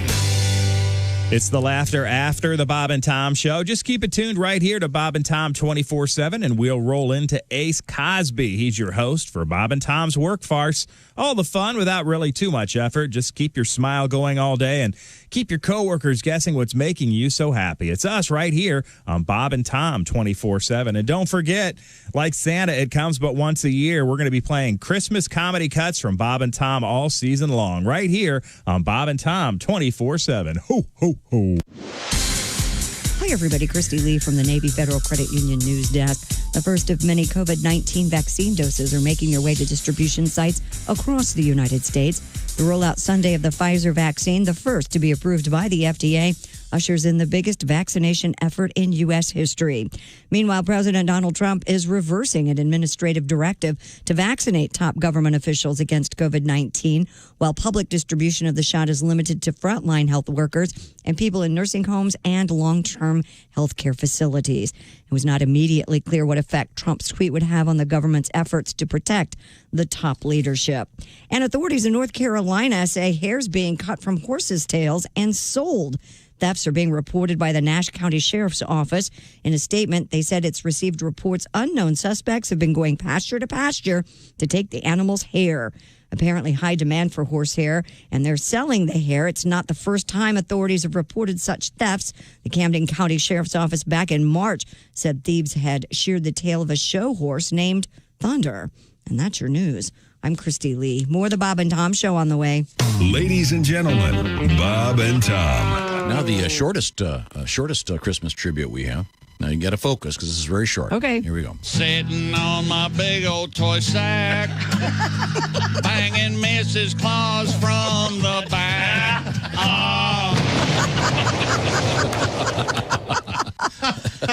Was that the vocal stylings of Chick McGee? Sure sounded like it. That might be his greatest somehow in the throwaway. I have no remembrance of that whatsoever. God, that's weird. Bob and Tom in the morning and highlights all day long. The Bob and Tom Show, weekday mornings at 6 a.m. Eastern on Bob and Tom 24/7. Morning laughter just might be the best medicine. No matter how hard I try, can't keep my hands off my face. Bob and Tom 24/7. If Bobcat called you, wouldn't you keep it and play it for all your friends? Hi, this is Bob Goldthwait, too. Yeah. We've got an X-rated movie coming up where I think you're perfect for it. Just give me a call. I had a phone call from Bono that I accidentally erased. Oh, no! Yeah, and I was like, "Dad!" Oh, why'd I do that? Have you ever heard Bobcat's Bono? I haven't. I can't do it, but yeah. I bet you can enough to make us go, oh, my God. No, but so he called. You mean he heard you doing your Bono and he called you? Yeah, he was very nice. And then I saw him. I was at Dodger Stadium. Or no, I can't remember what stadium it was. It was very, and he and I met him, and I'm in the, like the stadium doorway, and he said some very sweet things and very kind, and we talked back and forth, and it was just him and I. And 9 o'clock, Q95. It's the Bob and Tom Show. Thank you very much. Christy Lee's got the forecast. Q95, Fox 59 weather brought to you by the Car X-Man. We're going to see cloudy skies today with some sun and a high of 34. Variable cloudiness again tonight, down to 26, then cloudy 34 tomorrow. 28 right now. Congratulations again to the Colts. Oh, a great win. T.Y. Hilton is back. Preposterous. Luck. Yes, what he said. Luck. Oh, I forgot Ace is a Raiders fan. How could I forget? I mean, a lot of people are saying the Raiders aren't that good. That's you. Well, that's what he'd say. Okay. What I was working on it, but he'd be doing the exact opposite. Now, I will also remind you that this evening, 11:30, it's My Indie TV 23 and a show called Bob and Tom tonight. See what's going on. I also want to remind you that the new video version of the Haywood song Cash, Cash, Cash will be featured on the show, I think, tonight. And it's also on our various social media platforms, et cetera, et cetera. And the Big Ten has announced the part of their Champions Weekend with the Big Ten Championship, Northwestern Ohio State, Saturday at noon. The bucket game will be played Friday night, 7:30 in Bloomington at Memorial Stadium. It'll be on the Big Ten Network. All right. Thank you very much, Chick McGee. And once again, also, I'll give you some info about a great thing to do this evening outside. This is the Bob and Tom Show. Welcome back. Thanks for joining us with Ace. Wait a second. What? You smell that? Oh, yes. Oh, what? Oh, there we go. Yeah, there we go. Without any further ado, ladies and gentlemen, these aren't jokes. It's Ace Cosby, our engineer. He's at the control board. He's also the proprietor of the OmahaSteaks.com Ace Cosby joke of the day. A boxer. Right. He went to the doctor. Yeah. Said, I can't have some horrible trouble sleeping. Doctor says, have you tried counting sheep? He says, yeah. But when it gets to 9, I get up. Oh, sure, yeah. You don't want to. I don't get it. You don't want to stay down for See, 10. a 10 count, Christy. Technical Oh, the boxer got it. Okay. That really is not really all that contemporary, really. The 10 count. Sweet science. Okay, an MMA guy. Wait a minute. MMA guy. Okay, very good. That's very good. Thank you very much, Ace. And by the way, the Ace Cosby joke of the day brought to you by OmahaSteaks.com. Type in BTS in the search bar. Makes a great gift. Now in printed form. Mm-hmm. What do you mean? I don't know. Wouldn't you buy a book, Ace Cosby's Jokes of the Day? Oh, I see. Okay. Wouldn't you buy that? I thought you meant the steaks. There you go. I'm going to send some steaks to Mr. Greg Warren. How about that? He'll enjoy that. You think he deserved them? I thought he was very funny. He doesn't care. Greg's special is once again called "Where the Corn is Green" or something. Where the field corn grows. Where the field corn grows. What the heck is wrong with you that you have such a... Sorry. Well, this just in sports. I didn't see this. What do you got? Well, Chick had the story. The Cleveland Indians are going to change their name. Yep. They haven't said what yet, but they're going to continue for the next season as Cleveland Indians. Looks like they're going to go with the Northern Ohio Indians. Oh, okay. Yeah. I see that. You take care of things. Are you get away from the negative of Cleveland? Yeah, they were talking about the Cuyahoga Indians. That's kind of redundant because the Cuyahoga was the... Well, certainly. Thank you very much. Christy Lee, at the Navy Federal Credit Union News Desk, what's happening? Well, plastic surgeons are saying they have seen an uptick in business, in part because people do not like how they look on Zoom calls. Oh. Adam Ross, spokesman for the American Society of Plastic Surgeons, says that plastic surgeons have anecdotally reported a surge in the number of requests for procedures. Did I say that wrong? Yeah, anecdotally. Anecdotally. In other words, they don't have numbers proving this, but this guy's buddies have called him up going, yeah, sure, I'm doing a lot of nose jobs. John Mendelson of Advanced Cosmetic Surgery and Laser Center in Cincinnati said injectable procedures like Botox up 90% compared to last year. He added during the virtual consultations, 9 out of 10 people commented about noticing these things over Zoom. New York-based plastic surgeon Stephen Levine cited another reason for the increase. People now have we can do this all day. Yes, people now have the time to undergo the procedure and recover while they're home from work. That makes sense. Yeah, because you can do Zoom without looking. You can put your camera off. I know this, Josh. You can do Zoom without pants. You've been to our meetings. Of course, yeah. I can't see. Okay. My wiener. That's my own fun little secret. Also, the other they don't mention this, but I mean, I'm not trying to be funny, but isn't it also because you're wearing masks all the time? Yeah. I mean, if you're going to get facial plastic surgery, now's the time. Wow, you're right. No one's going to say, Good wow, point. yeah. Oh, Did you get your lips all fattened up, or did you get by an oar? Although there are a couple of TV people I watched, like, boy, this is great news for you. Using a mask now, right? Yeah. All of a sudden, I can concentrate on your report instead of going, my God, is that the face? HD isn't always good. Yes. Is that a mask or a pup tent? Maybe time to donate some of that nasal cartilage to some NFL players' knees. What time zone is your nose in? I'm ready for my close-up, Mr. DeMille. You look fine just the way you are. You don't need any help. Unless you're ugly. But other than that, I think Josh makes a good point. Come on. It really, plastic surgery really can help a lot of people. Yeah, but not every... Their self-esteem. Not everybody Christy, you're absolutely right. There are many people who get it who just don't need They it. don't. Or they just feel like they have to because all their friends are doing it. But I don't think it's Zoom as much as you're wearing masks. It's the perfect time. What about fake boobies? Where do you stand on this? Well, you don't wear a mask over those, although I'm sure someone has made someone's you've seen them. Made a stupid brassiere out of those things. Of course. That was huge during Sturgis. The mask bra? Yes. Wow. Yes. Hey, Teresa, show him your mask bra. Mm-hmm. Wow. Okay. Yeah. I could send you that if you'd like. It's okay. A picture. I can imagine what it would look like. It actually is pretty funny. But, oh, boy. Okay. Do you ever consider getting your lips fattened up, Christy? Yes, I have. Your lips look great, though. No, they're not. They're very small. And that's why I don't wear lipstick much because they're tiny. Give you a fat lip. Would you? What, those big duck face lips? Yeah. Okay, let me try. Go ahead. Try it, Christy. I can't even do that. You I have no nose. I have no lips. I'm just. You have a nice nose.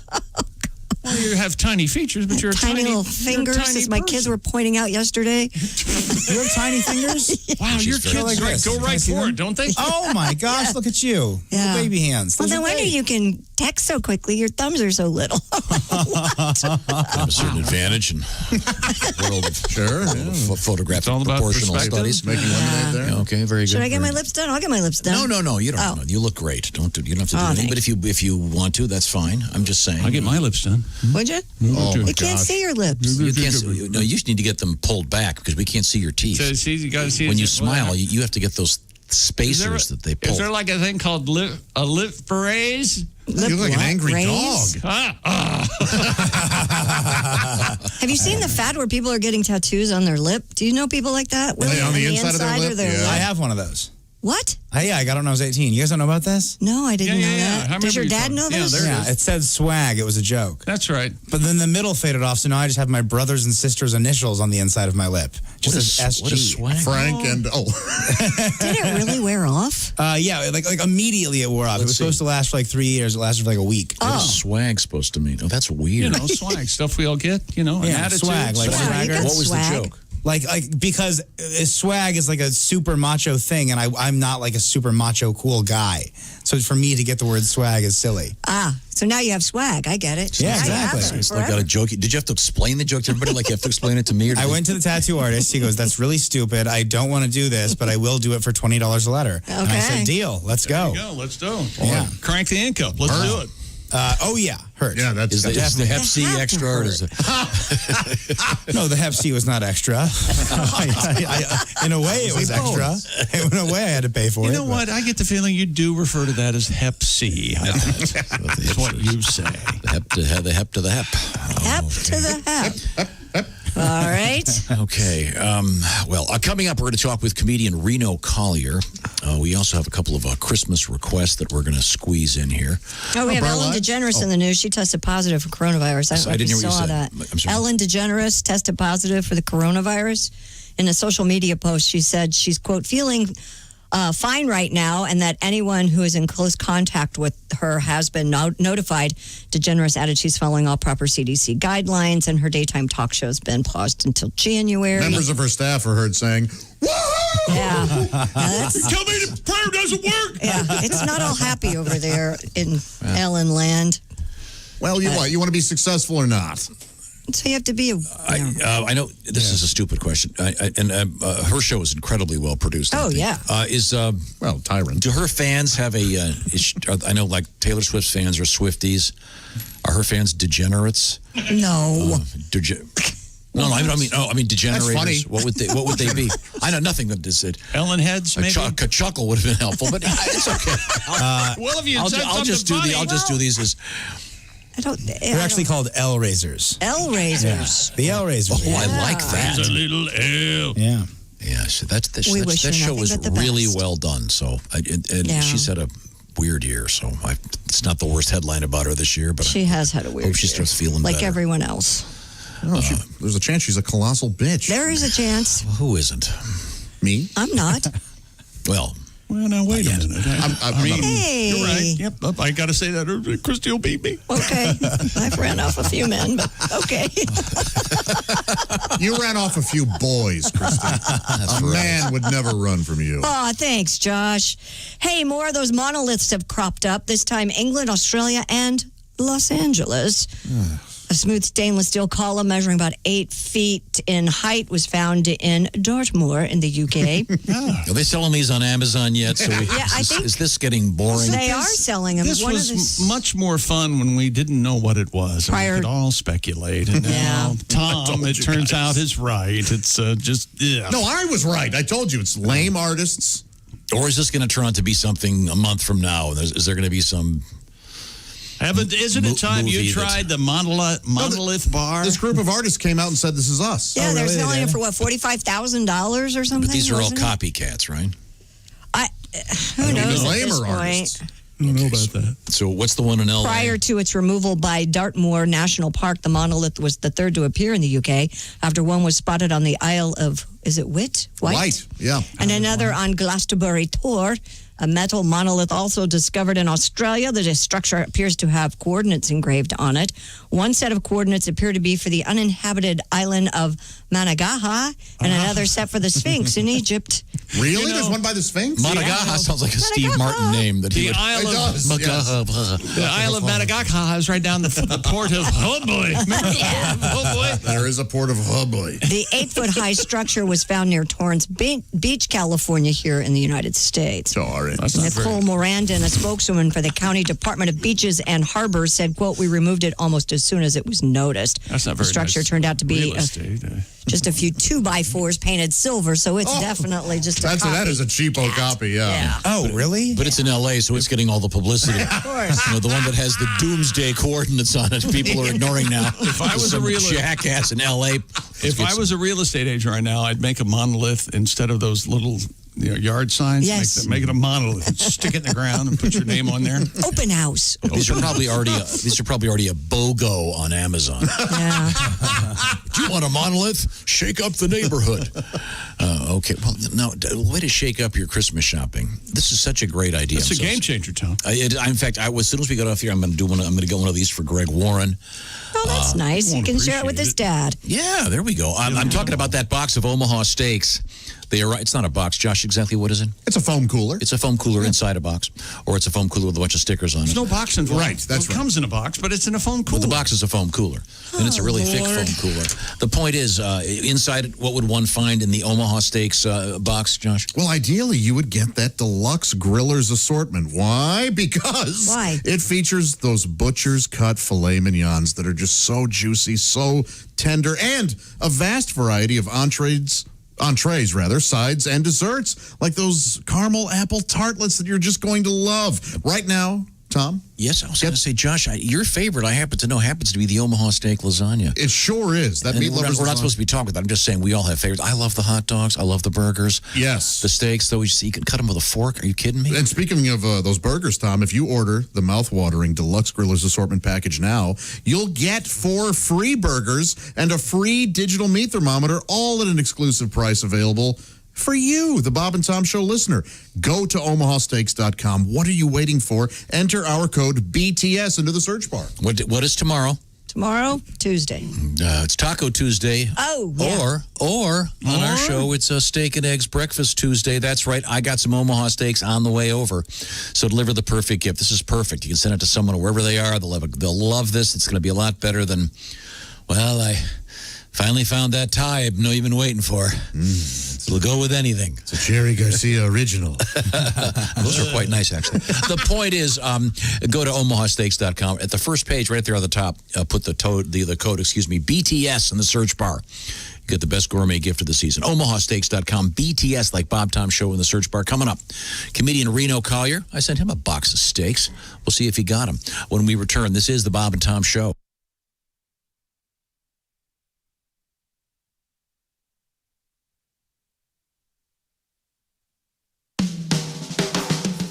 Hello, you're listening to Bob and Tom 24/7. This has been Chick McGee speaking. Hello, Chick McGee. I'm Mark Allison. It is a Monday, December 14th, 2020. For everything Bob and Tom, check out bobandtom.com. All the latest highlights, news, information, links to our social media sites, and, of course, much, much more. You can always email us if you'd like to hear a holiday request, bobandtom@bobandtom.com. Just put request and what you want to hear in the subject line.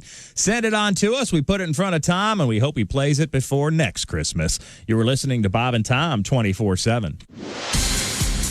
Hi, everybody. Christy Lee from the Navy Federal Credit Union Entertainment News Desk. Dolly Parton is heartbroken to hear the death of Charlie Pride, and even worse to hear he died of COVID-19. She calls it a horrible, horrible virus.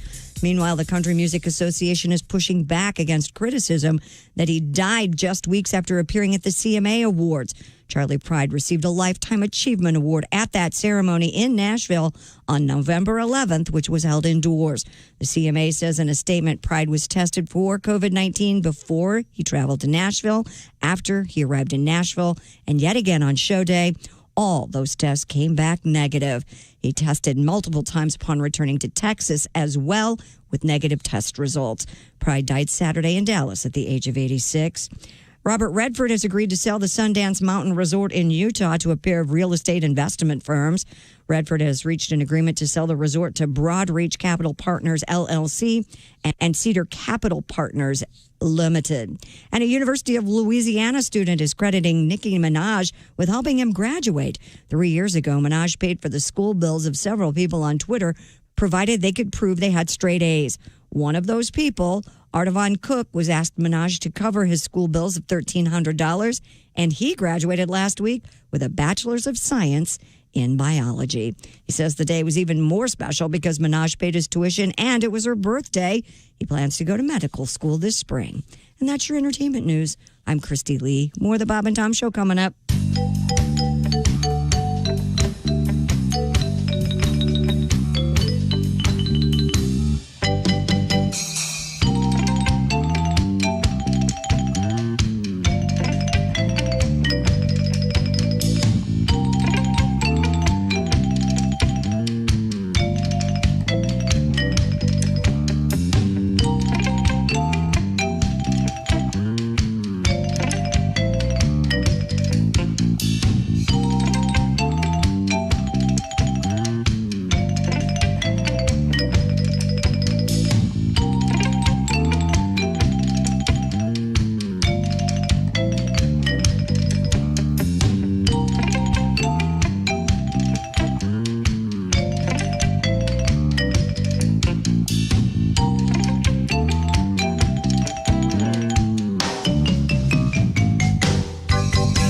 Ladies and gentlemen, Bob and Tom. Hard or soft tacos, Josh? Hard.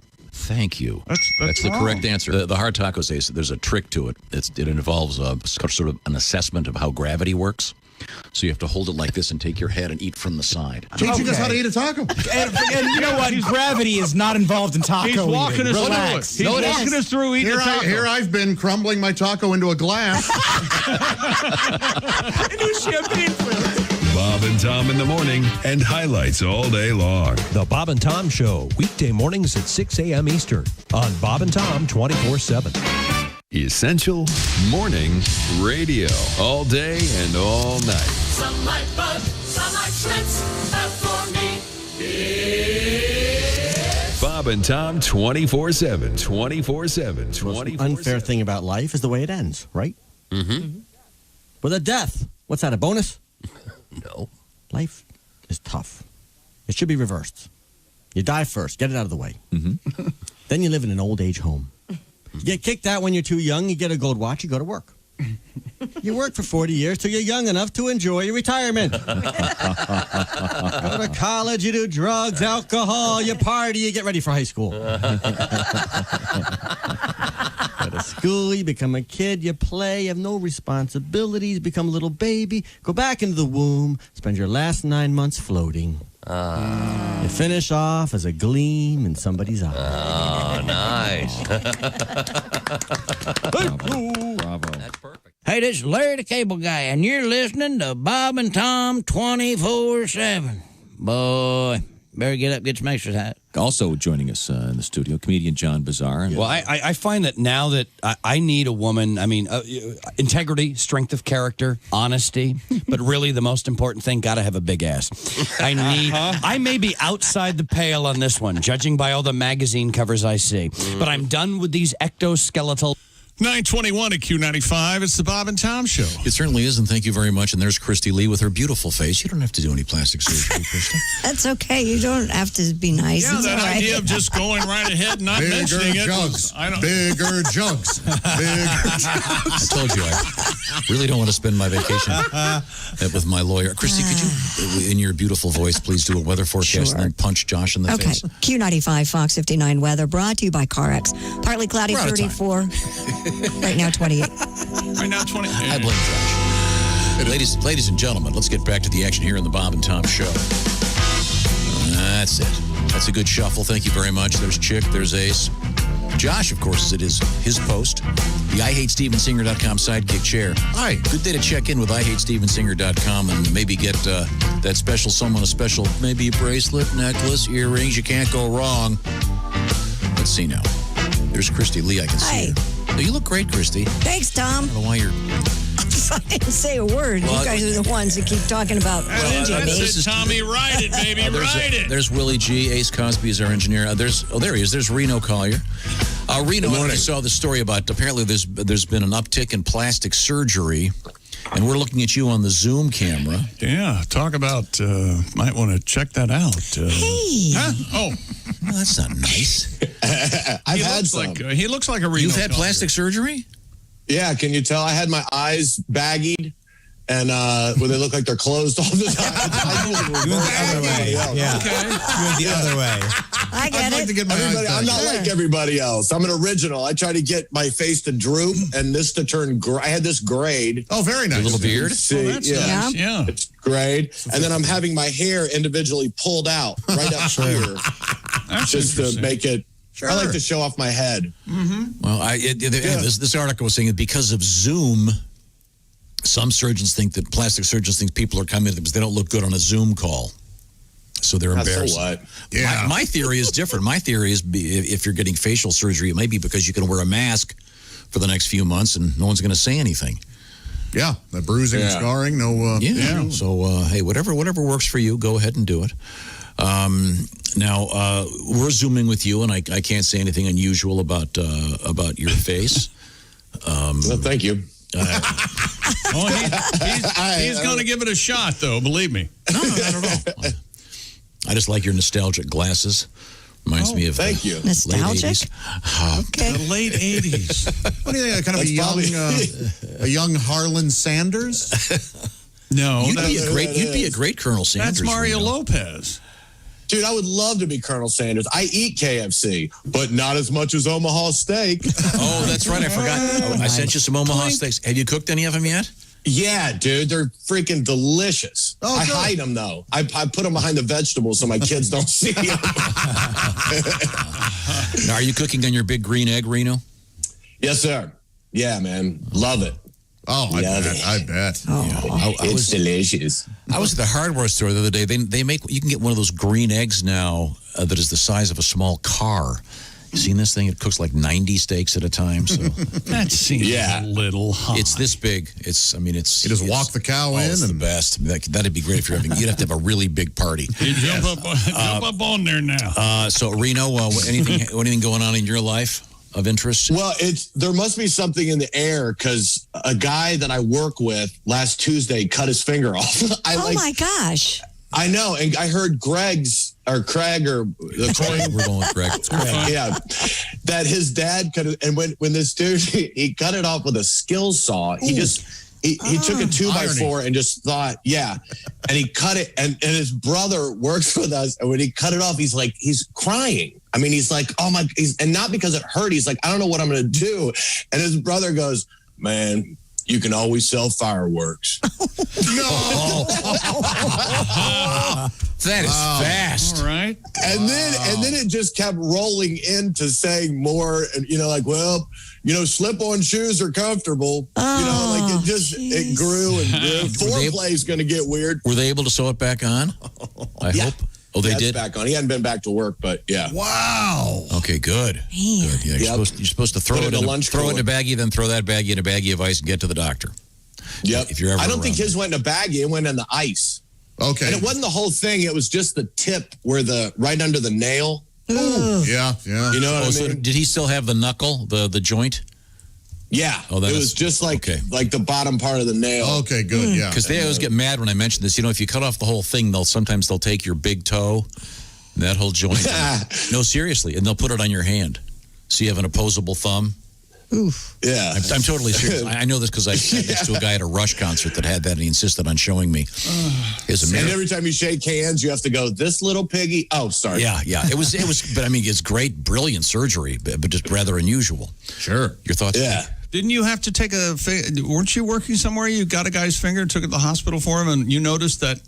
Oh, yeah, that's true. No, the guy was using a skill saw. Yeah. And he had a large board between a couple of sawhorses, and you're supposed to, of course, cut the board beyond the. Sure. You don't cut it with the. No, definitely not. The board is bowing, and anyway, and he was a lefty, which is problematic because he didn't have a lefty saw anyway. Yeah, that kicked back and cut his thumb off, and I picked it up. I was in the next room. I heard him screaming. I went in there. What the hell's the problem? Is what Tom said. No, but I'll tell you what, this is how weird life is. I'm not kidding. When I picked it up, I remember thinking, Jesus, this guy needs to trim his nails. That's I know, what you it's saw? totally inappropriate. Not But the yeah, tendons hanging out. No, it was very clean cut off. But it was below the knuckle, and we put it in a bag. You put it on ice and rushed him to the hospital. Yikes.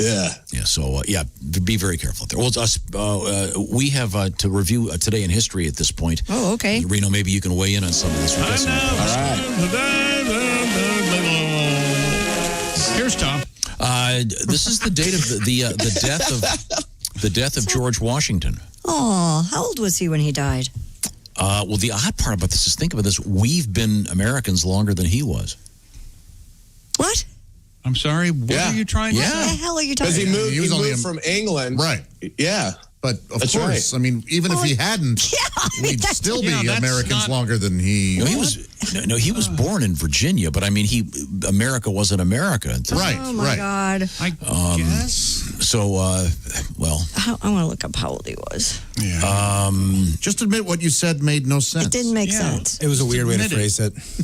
No, you weren't I liked American it. I until thought there it was good. You weren't an American until there was an America? He died at 67. Oh, that's a pretty good life for that. Boy, back then. seems ancient. Yeah. This is interesting. In 1909, Christy, you'll know this one. This place was founded, and it has been in more or less continuous use except for a couple of occasions. It's one of the most famous places on Earth, and it may seat more people than any place on Earth. Completed in 1909, Christy. I had no idea. The famous Indianapolis Motor Speedway. Oh. Completed in 1909. Wow. I was going to guess the Hollywood Bowl. 2 months later, there were people selling bootleg T-shirts. Speedway. That race must have taken forever, man. All day, brother. 1909, those cars weren't. They weren't quite as fast as they are now, I think right? they were going right 80, now. 70 or 80, I think, in 09. But it was incredibly dangerous. Oh, God, yes. Unbelievably dangerous. Well, you want to have a race or not? 1969, the Jackson 5, their first appearance on the Ed Sullivan Show. Now it was. Who knew one of them would grow up to be a psychic? Psychic. You had Michael, you had Tito, you had Marlon, you had Wayne. Here we go. On this date, Donnie. Happy birthday, Nostradamus. In 1503, he knew we'd be talking about this. He sure did, Yeah, of course. Okay. Well, he'd be a pain to hang around with. Every time he'd talk, it'd be spoiler alert. You knew that was going to happen. Nostrum. All right, leave a little Are something. you going to take the vaccine? They're going to get your chicken wrong. Will you? Here's an interesting one. Good actress, Nora Lum, born in 1988, goes by the name. I don't know. Nora Lum. Aquafina. Oh, God. Who the hell would know that? Oh, she's funny. No, she's not. Okay. She's empirically unfunny. I tried to get Willie to go with Fiji water. He won't do it. What do you mean? Aquafina took a bottled water. I said, Willie, the history is Fiji. And you won't listen to me. Yeah. She's Asian, but she talks like a black chick. Isn't that hilarious? All right. Welcome to Plain Speaking Josh. Josh. Anyways, back to the Omaha Steaks. You know, Reno, I'm actually, I don't know if you heard the break where Greg was talking about his dad cutting off his finger and everything. That's why I got him.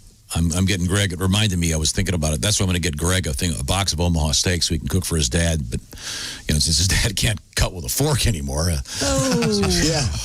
Or a just to be funny, cut one of the tips of the hot dog off. Okay.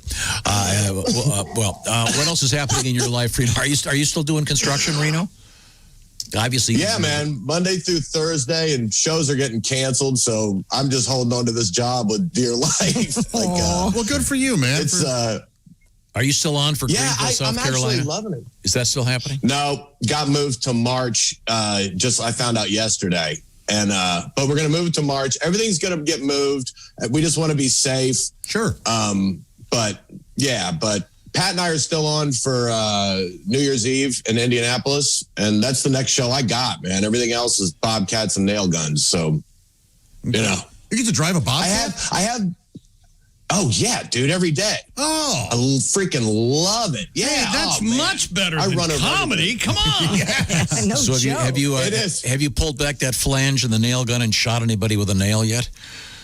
Oh, absolutely. Out the window of the second floor all day. Love it. I fired this nail Love into it, the man. air. Where it lands, I do not care. Hey, can I say something real quick? Sure. I get these requests on Twitter to do Uncle BS's to Tim Wilson, and I want to do them, but Tim was so smart and funny, and they were so well done. The reason I don't do it, when I try to write them, I hear Tim's voice in the back of my head going, "Damn it, Reno, if you're gonna do me right." I can't write. If they're not good, I just throw them out, and none of them are as good as his. So I appreciate people on Twitter asking me to do them, but that's why I can't do them all the time, because the guy was freaking brilliant. Well, so, do you have one? And I'm not. Do you have one you want to try? We're having introduced it like that. We can sort of give it a lesser laugh, but No, that was the point of saying that. This sounds like something I'm looking forward to. Yeah. Well, maybe for next week, maybe do a short one, and we'll make sure that it's a tribute to Tim. Oh, they all are. They're all because of how much I love the guy and how funny he was. But he was such a good writer. I try to write, and that voice is so strong in my head telling me this better be good. You know what I mean? Like, it's, you know how Tim was. Like, you know, don't you half-ass this. You better do it right, Colin. You know, and then I'm like, oh, this isn't any good. So anyway, I don't know why I took up 5 minutes telling you that. No, you could have just responded to the guy on Twitter. Yeah, next time I will, Josh. Thank you. That's exactly what I was going to do. That little arrow, Reno. You can talk right to whoever you want. Well, I'll tell you what, Reno, we got time here. I'm going to play the famous Tim Wilson Uncle BS Christmas one. So love it. Let's listen to this for just a second. It's only a minute long. Here we go. Uncle BS, where were you December 24th? 1 hour BC. December 24th, 1 hour BC.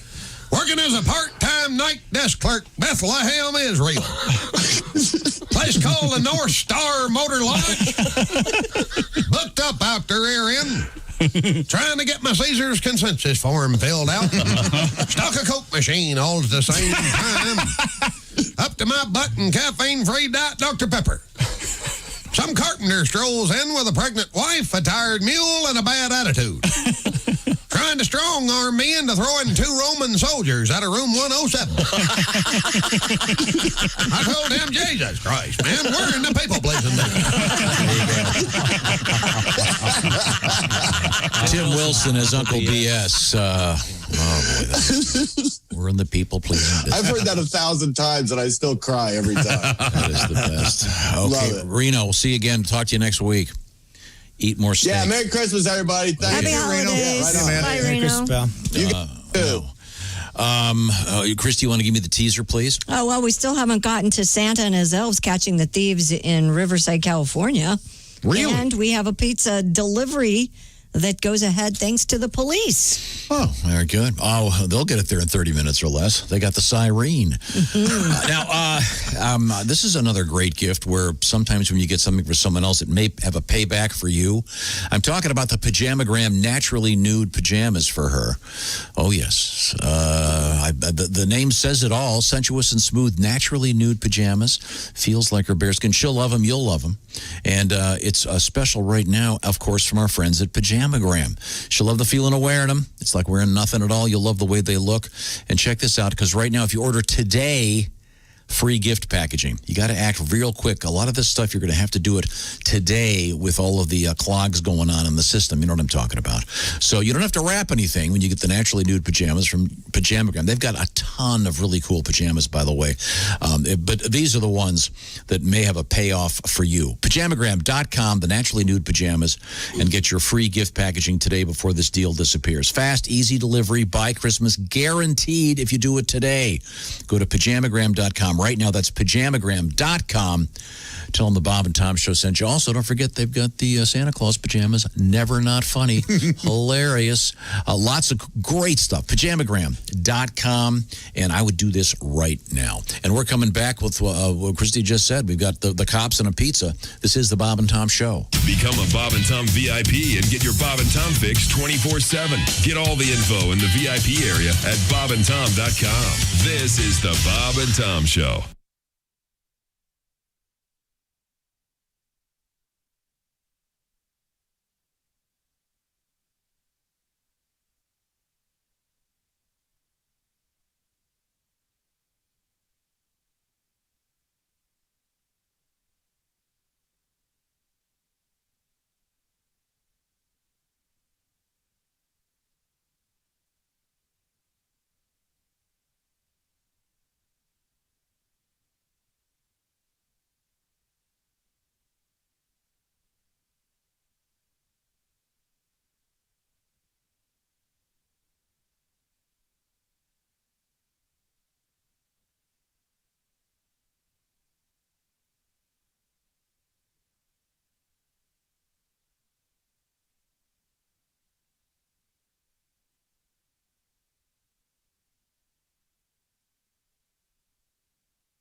This is Donnie Baker, and this is Bob and Tom 24/7. I swear to God it is. That's like all day and most of the night. Hey, Bob and Tom's YouTube channel, weeknights, 8 p.m. Eastern. It's Bob and Tom Tonight, 20 minutes of video highlights from today's Bob and Tom Show. And don't forget about Bob and Tom's Instagram account, including pictures of us with friends and guests and highlights from the show. Just head on over to bobandtom.com for quick links to all of Bob and Tom's social media sites. We'll be back with what we learned on the Bob and Tom Show today, right after this. I'm Chick McGee with your Bob and Tom Sports Update. NFL winners yesterday: Arizona, Chicago, Dallas, Denver, Kansas City, Tampa Bay, Tennessee, Indianapolis, Seattle, Green Bay, the Chargers, Philly, Washington, and Buffalo. Major League Baseball news: the Cleveland Indians are changing their name after 105 years. Citing 3 people familiar with the decision, the New York Times reports Sunday night that the team is moving away from a name that has been considered racist for decades. A team spokesman told the Associated Press the franchise has no immediate comment on the report. The Times said the team could make a formal announcement later this week. And in college football, Auburn has fired coach Gus Malzahn, who led the Tigers to the national championship game in his first season, but could never replicate that success. Athletic director Alan Green announced that firing a day after the Tigers finished the regular season with a 24-10 win over Mississippi State. They are 6-4. I'm Chick McGee, and that's your Bob and Tom Sports Update. Ladies and gentlemen, Bob and Tom. Hey, y'all. I heard you talking about selling Christy's panties. Yes, sir. Yes. Did you hear the way he said panties? Yeah, talking about them panties. I don't think that's appropriate talk on the radio. I agree. I think Christy, I'd like to apologize on behalf of all men out here. Thank you. And I did want to find out, though, what do you reckon you might charge to wear a pair of my underwear? Right. $500. Is that going to include postage? Yes, yeah. Shipping and handling? And I want extra handling. Yeah, they'll be extra handling. Bob and Tom in the morning and highlights all day long. The Bob and Tom Show, weekday mornings at 6 a.m. Eastern on Bob and Tom 24/7. Essential Morning Radio. All day and all night. This is Bob and Tom 24/7. 24/7. The minivan hearse thing. Have you seen this? Was that for dead soccer moms? I don't know. The funeral homes that have the Wait a minute. minivans that they. That's very funny. Have you seen it? good. The They wanna minivans go that they've put those, the fancy scroll work thing they put on the sides. Yes, I'm not making this up. And they're like the big town and country vans. Well, I didn't want to die before, but now I really don't want to. It's really disturbing. I just had this discussion yesterday with one of my You're sons. going to be dead, honey. You won't know. I know, but the whole minivan thing, The bumper stickers on that'll be horrible. You know, my orphan child is an honor student.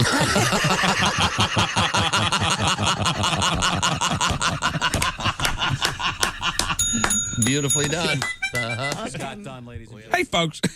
Boom. It's me. And you're listening to Bob and Tom 24/7. That's 24 days and 7 hours. No, 27 days a week and 24 like the show with the guy who whispers all the time and saves the world. And Bob and Tom 24/7. Hey, it won't blow up the world. Can I say something about driving on the highway, first of all? Sure, yeah. People got to focus. It's scary out there. Amen. I was on the highway. A guy next to me is texting while he's driving. I'm like, look at this son of a... And then I hit a car. So I think it's dangerous. I think he won that round. Game, set, match, yeah. Accident next to me, LOL. Exactly. OMG. How can you text and drive? WTF. No, I see it all the time. I can barely see the letter. 9:43 Q95. It's the Bob and Tom Show. That's Christy Lee. She's got an update in the weather. Q95, Fox 59 weather brought to you by CarX. Partly cloudy, 34. Cloudy tomorrow, 34. Currently, we have cloudy skies, 29 degrees. Thank you very much. One of the things you can do outside in your car is the Christmas Nights of Lights. Indiana State Fairgrounds is the place. There's all other stuff I can do in my car. I'm sure there's many things you can do. Listen to music. I can hop in cry. and leave right now would be one of the possibilities. Certainly I'm voting for that. Let's see. This evening, you can't do this in your car, I don't think. Well, wait a minute. That's watch Bob and Tom Tonight is the name of the show, and you'll find it at MyNDTV 23 at 11:30 tonight. And welcome back to the Bob and Tom Show. Going around the horn. Ladies first, it's Christy Lee over there in the Navy Federal Credit Union newsroom. She's all by herself. Yes. Kind of nice in here, actually. You have no idea. Jake McGee's across the way. I can see him from here, barely. He's pretty far away. That's what we're doing, socially distancing. There's Josh, there's Ace, there's Willie G, and that concludes today's roster of people who are here. This is Tom speaking. I think and possibly welcome back Ace to the and I show. are the closest, I think. Oddly enough. He sneezes the most. I do sneeze a lot. Sorry. Yeah. Well, you got COVID. Try to have this and then go ahead and function. Have you seen the story about Disney World? I didn't. Did you see that story, Christy? Disney World is Mickey has COVID? No, they were accused of I guess if you go in one of the rides where they have a picture when you're done. Right. Yeah, sure. If they wouldn't sell you the picture if you weren't wearing the mask. Right. And some people accused them of putting masks on people electronically. And they were actually doing it. They were digitally putting masks on people. Really? And that way they could sell the photo to everybody, and people have complained. I didn't see that story. Disney's now called it an experiment they were trying that they're not going to do anymore. That would explain it. Did you hear that they took Sneezy out of the dwarfs? Just for the short... Yeah. Okay, I made that up, but I didn't know the Disney thing was... I thought that was a joke. No, they actually did it. I didn't know that either. Oh, that's funny. Yeah. So people were taking their masks off during the ride? Yeah, So and the problem picture? was, so let's say you have 6 people, you have 10 people on a roller coaster or whatever. The people who were wearing the masks couldn't buy that photo because the other people didn't have their masks. Oh, I see what you're saying. Got it. So, yeah. Oh, wow. That's weird. It's a profit deal, then. Oh, well, no, but I mean... So what you're saying is that age-old adage that one guy spoils it for all the rest of us, right? Are they photoshopping just blank masks? Yeah, or? a black mask. Maybe I thought they'd put like a Star Wars mask on there. Or Avengers. They may as well have. Yeah. branded content. Here's the Why art. not? I guess that Rise of the Resistance ride is A Mickey face. Really? Yeah, my I girls just can't got wait to back. go back. This says now instead of adding masks, guests are forced to ride It's a Small World until they've learned their lesson. Oh. Well, that is Please, dear God. that's Please, just dear God, that's no. just mean. That's air conditioned. So everybody gets trapped on that ride, right? It's just not me every time I ever have gone in my life. Small World? Trapped on a small Oh, I world. love it's great if you're with a 4-year-old. They get a big kick out of it. But Yes, but when you're there with your lady. And I know it's a little too bright to be able it's to a get little away too with bright. anything. You can't reach or touch. Or, you want to go to if you're with your lady. I know something that's small. That's right. Yeah. Were you there? Did I? No. You want to go to the Hall of Presidents with your lady. Oh, that's hot. Is that right? It's my favorite exhibit there. Oh, come on. Somebody probably knows the answer to this. What presidents nod? Which ones They're speak? not all introduced, but They're introduced. Right? They're all introduced. Yeah. Okay, but not all of them speak. Yeah, but not. Yeah, Lincoln talks. Kennedy does Kennedy talk? No, I have only been there once and I fell asleep. Last time I was there, we went to go and it was closed. Are any of them voiced by popular actors, or is it just sort of? They're random? voiced by the real presidents. Aren't they? Yeah, I would think. They are? That's one of the third. That's the third. Well, Everyone after. That's a little hard. Everyone after Hoover. They really hadn't. I heard they were replacing it with a ride. FDR's Runaway. I was so curious what that was going to be. You know I was too, and you did not disappoint. I had no clue where that was going, Josh. Runaway chair, Tom. Yeah. That's more. It's more popular because you can hear the people in front of you when it gets to the book depository. Oh, jeez. A whole presidential. Have you seen the video where Lincoln collapses? It's on. Yeah. Evidently, it really happened during the presentation. He was talking. Oh, when those things go wrong, it's my favorite. The robot. Yeah, no, I'm sorry. Christy, you promised we've got a pizza delivery by the police. What happened exactly? Officers from the Murrieta, California Police Department were out on a routine patrol Friday when they spotted a traffic violator. As it turned out, the driver not only had an outstanding felony warrant, but a hot pizza to deliver. So Officer John McCarthy stepped up to finish the delivery driver's job. Murrieta police officers wrote in a post on Instagram, Officer McCarthy stepped in to fill the delivery driver's shoes and got the pizza to the hungry citizen. So the delivery driver was a felon. So when you deliver the pizza, the guy said, "Where's the cocaine?" Yeah. There's a reason I choose the felon. Yeah, there's no word about the people who were supposed to get the pizza. I didn't ask for Butchie to deliver this, so it'd be all dry like this. Honey, stop flushing the drugs. It's just the pizza. Oh, never mind. And when you came to the door, I figured, wow, this guy he's got the really good stuff. Did you hear that? He's I got the tried stuff it they've been twice. It confiscating. didn't work either time. No, I laughed at that. The second time? Okay. Could you imagine if you were stoned and you had a pizza coming on the way? And, oh, God, why is there a cop? Oh, he has the pizza? This is the coolest That cop would ever. be a freak, wouldn't it? Oh, my gosh, that'd be great. Hey, what's up, pig? That's right. Deliver my pizza. Okay. All right. I'm trying to find out Running out of time. which president. Oh, yeah, no, I'm sorry. I was trying to figure out which presidents talk in the Hall of Presidents. Okay, here it says, Lincoln. This is fascinating. Lincoln? How can Lincoln talk? Lincoln talks. I'm sure Lincoln talks. With his real voice. Clinton winks at chicks. That's funny. I don't know. I don't have time to. I got to read this. I'll do it tomorrow. Time now for things we learned on the Bob and Tom Show, brought to you by Grainger.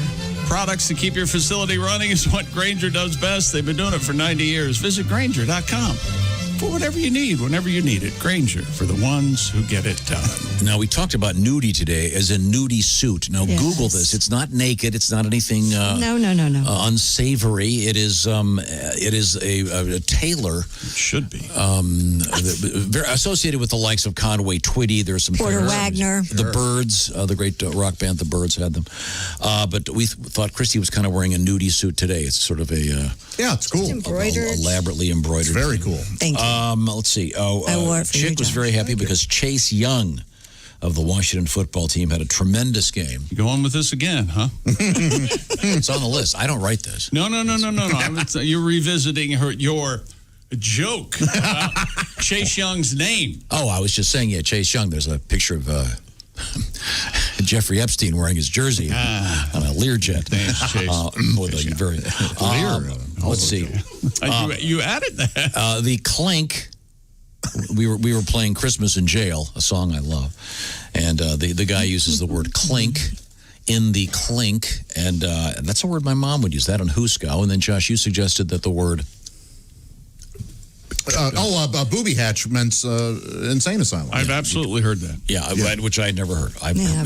So there has to be a comedy club with that name, since there's a whole bunch of them that make fun of mental illness, loony bin, et cetera, et cetera, et cetera. Cash, Cash, Cash, the cartoon is now posted on all Bob and Tom social media, featuring Haywood Banks, beautifully done by David Adams, good friend of the show.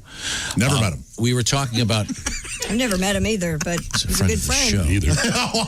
Have you met him, Willie? I have not met him. Well, you'd think you'd introduce him to your son. Jeez, that's better. Well, he's a good friend of the show. Hang on. Sounds more like an acquaintance. You guys were whining about these cartoon versions of the NFL players. I think they're super cool. They make them look like superheroes. It's really fun. I think it's a very smart move. We found out that Snatcher's Cleft is not in Scotland, but in England. of course not. Okay. Certainly not. A chick was fired once for being a smart ass, he pointed out. Not like now. We have a new holiday song from Josh Arnold and the Consensuals, and there's a flamethrower drone that a couple guys made.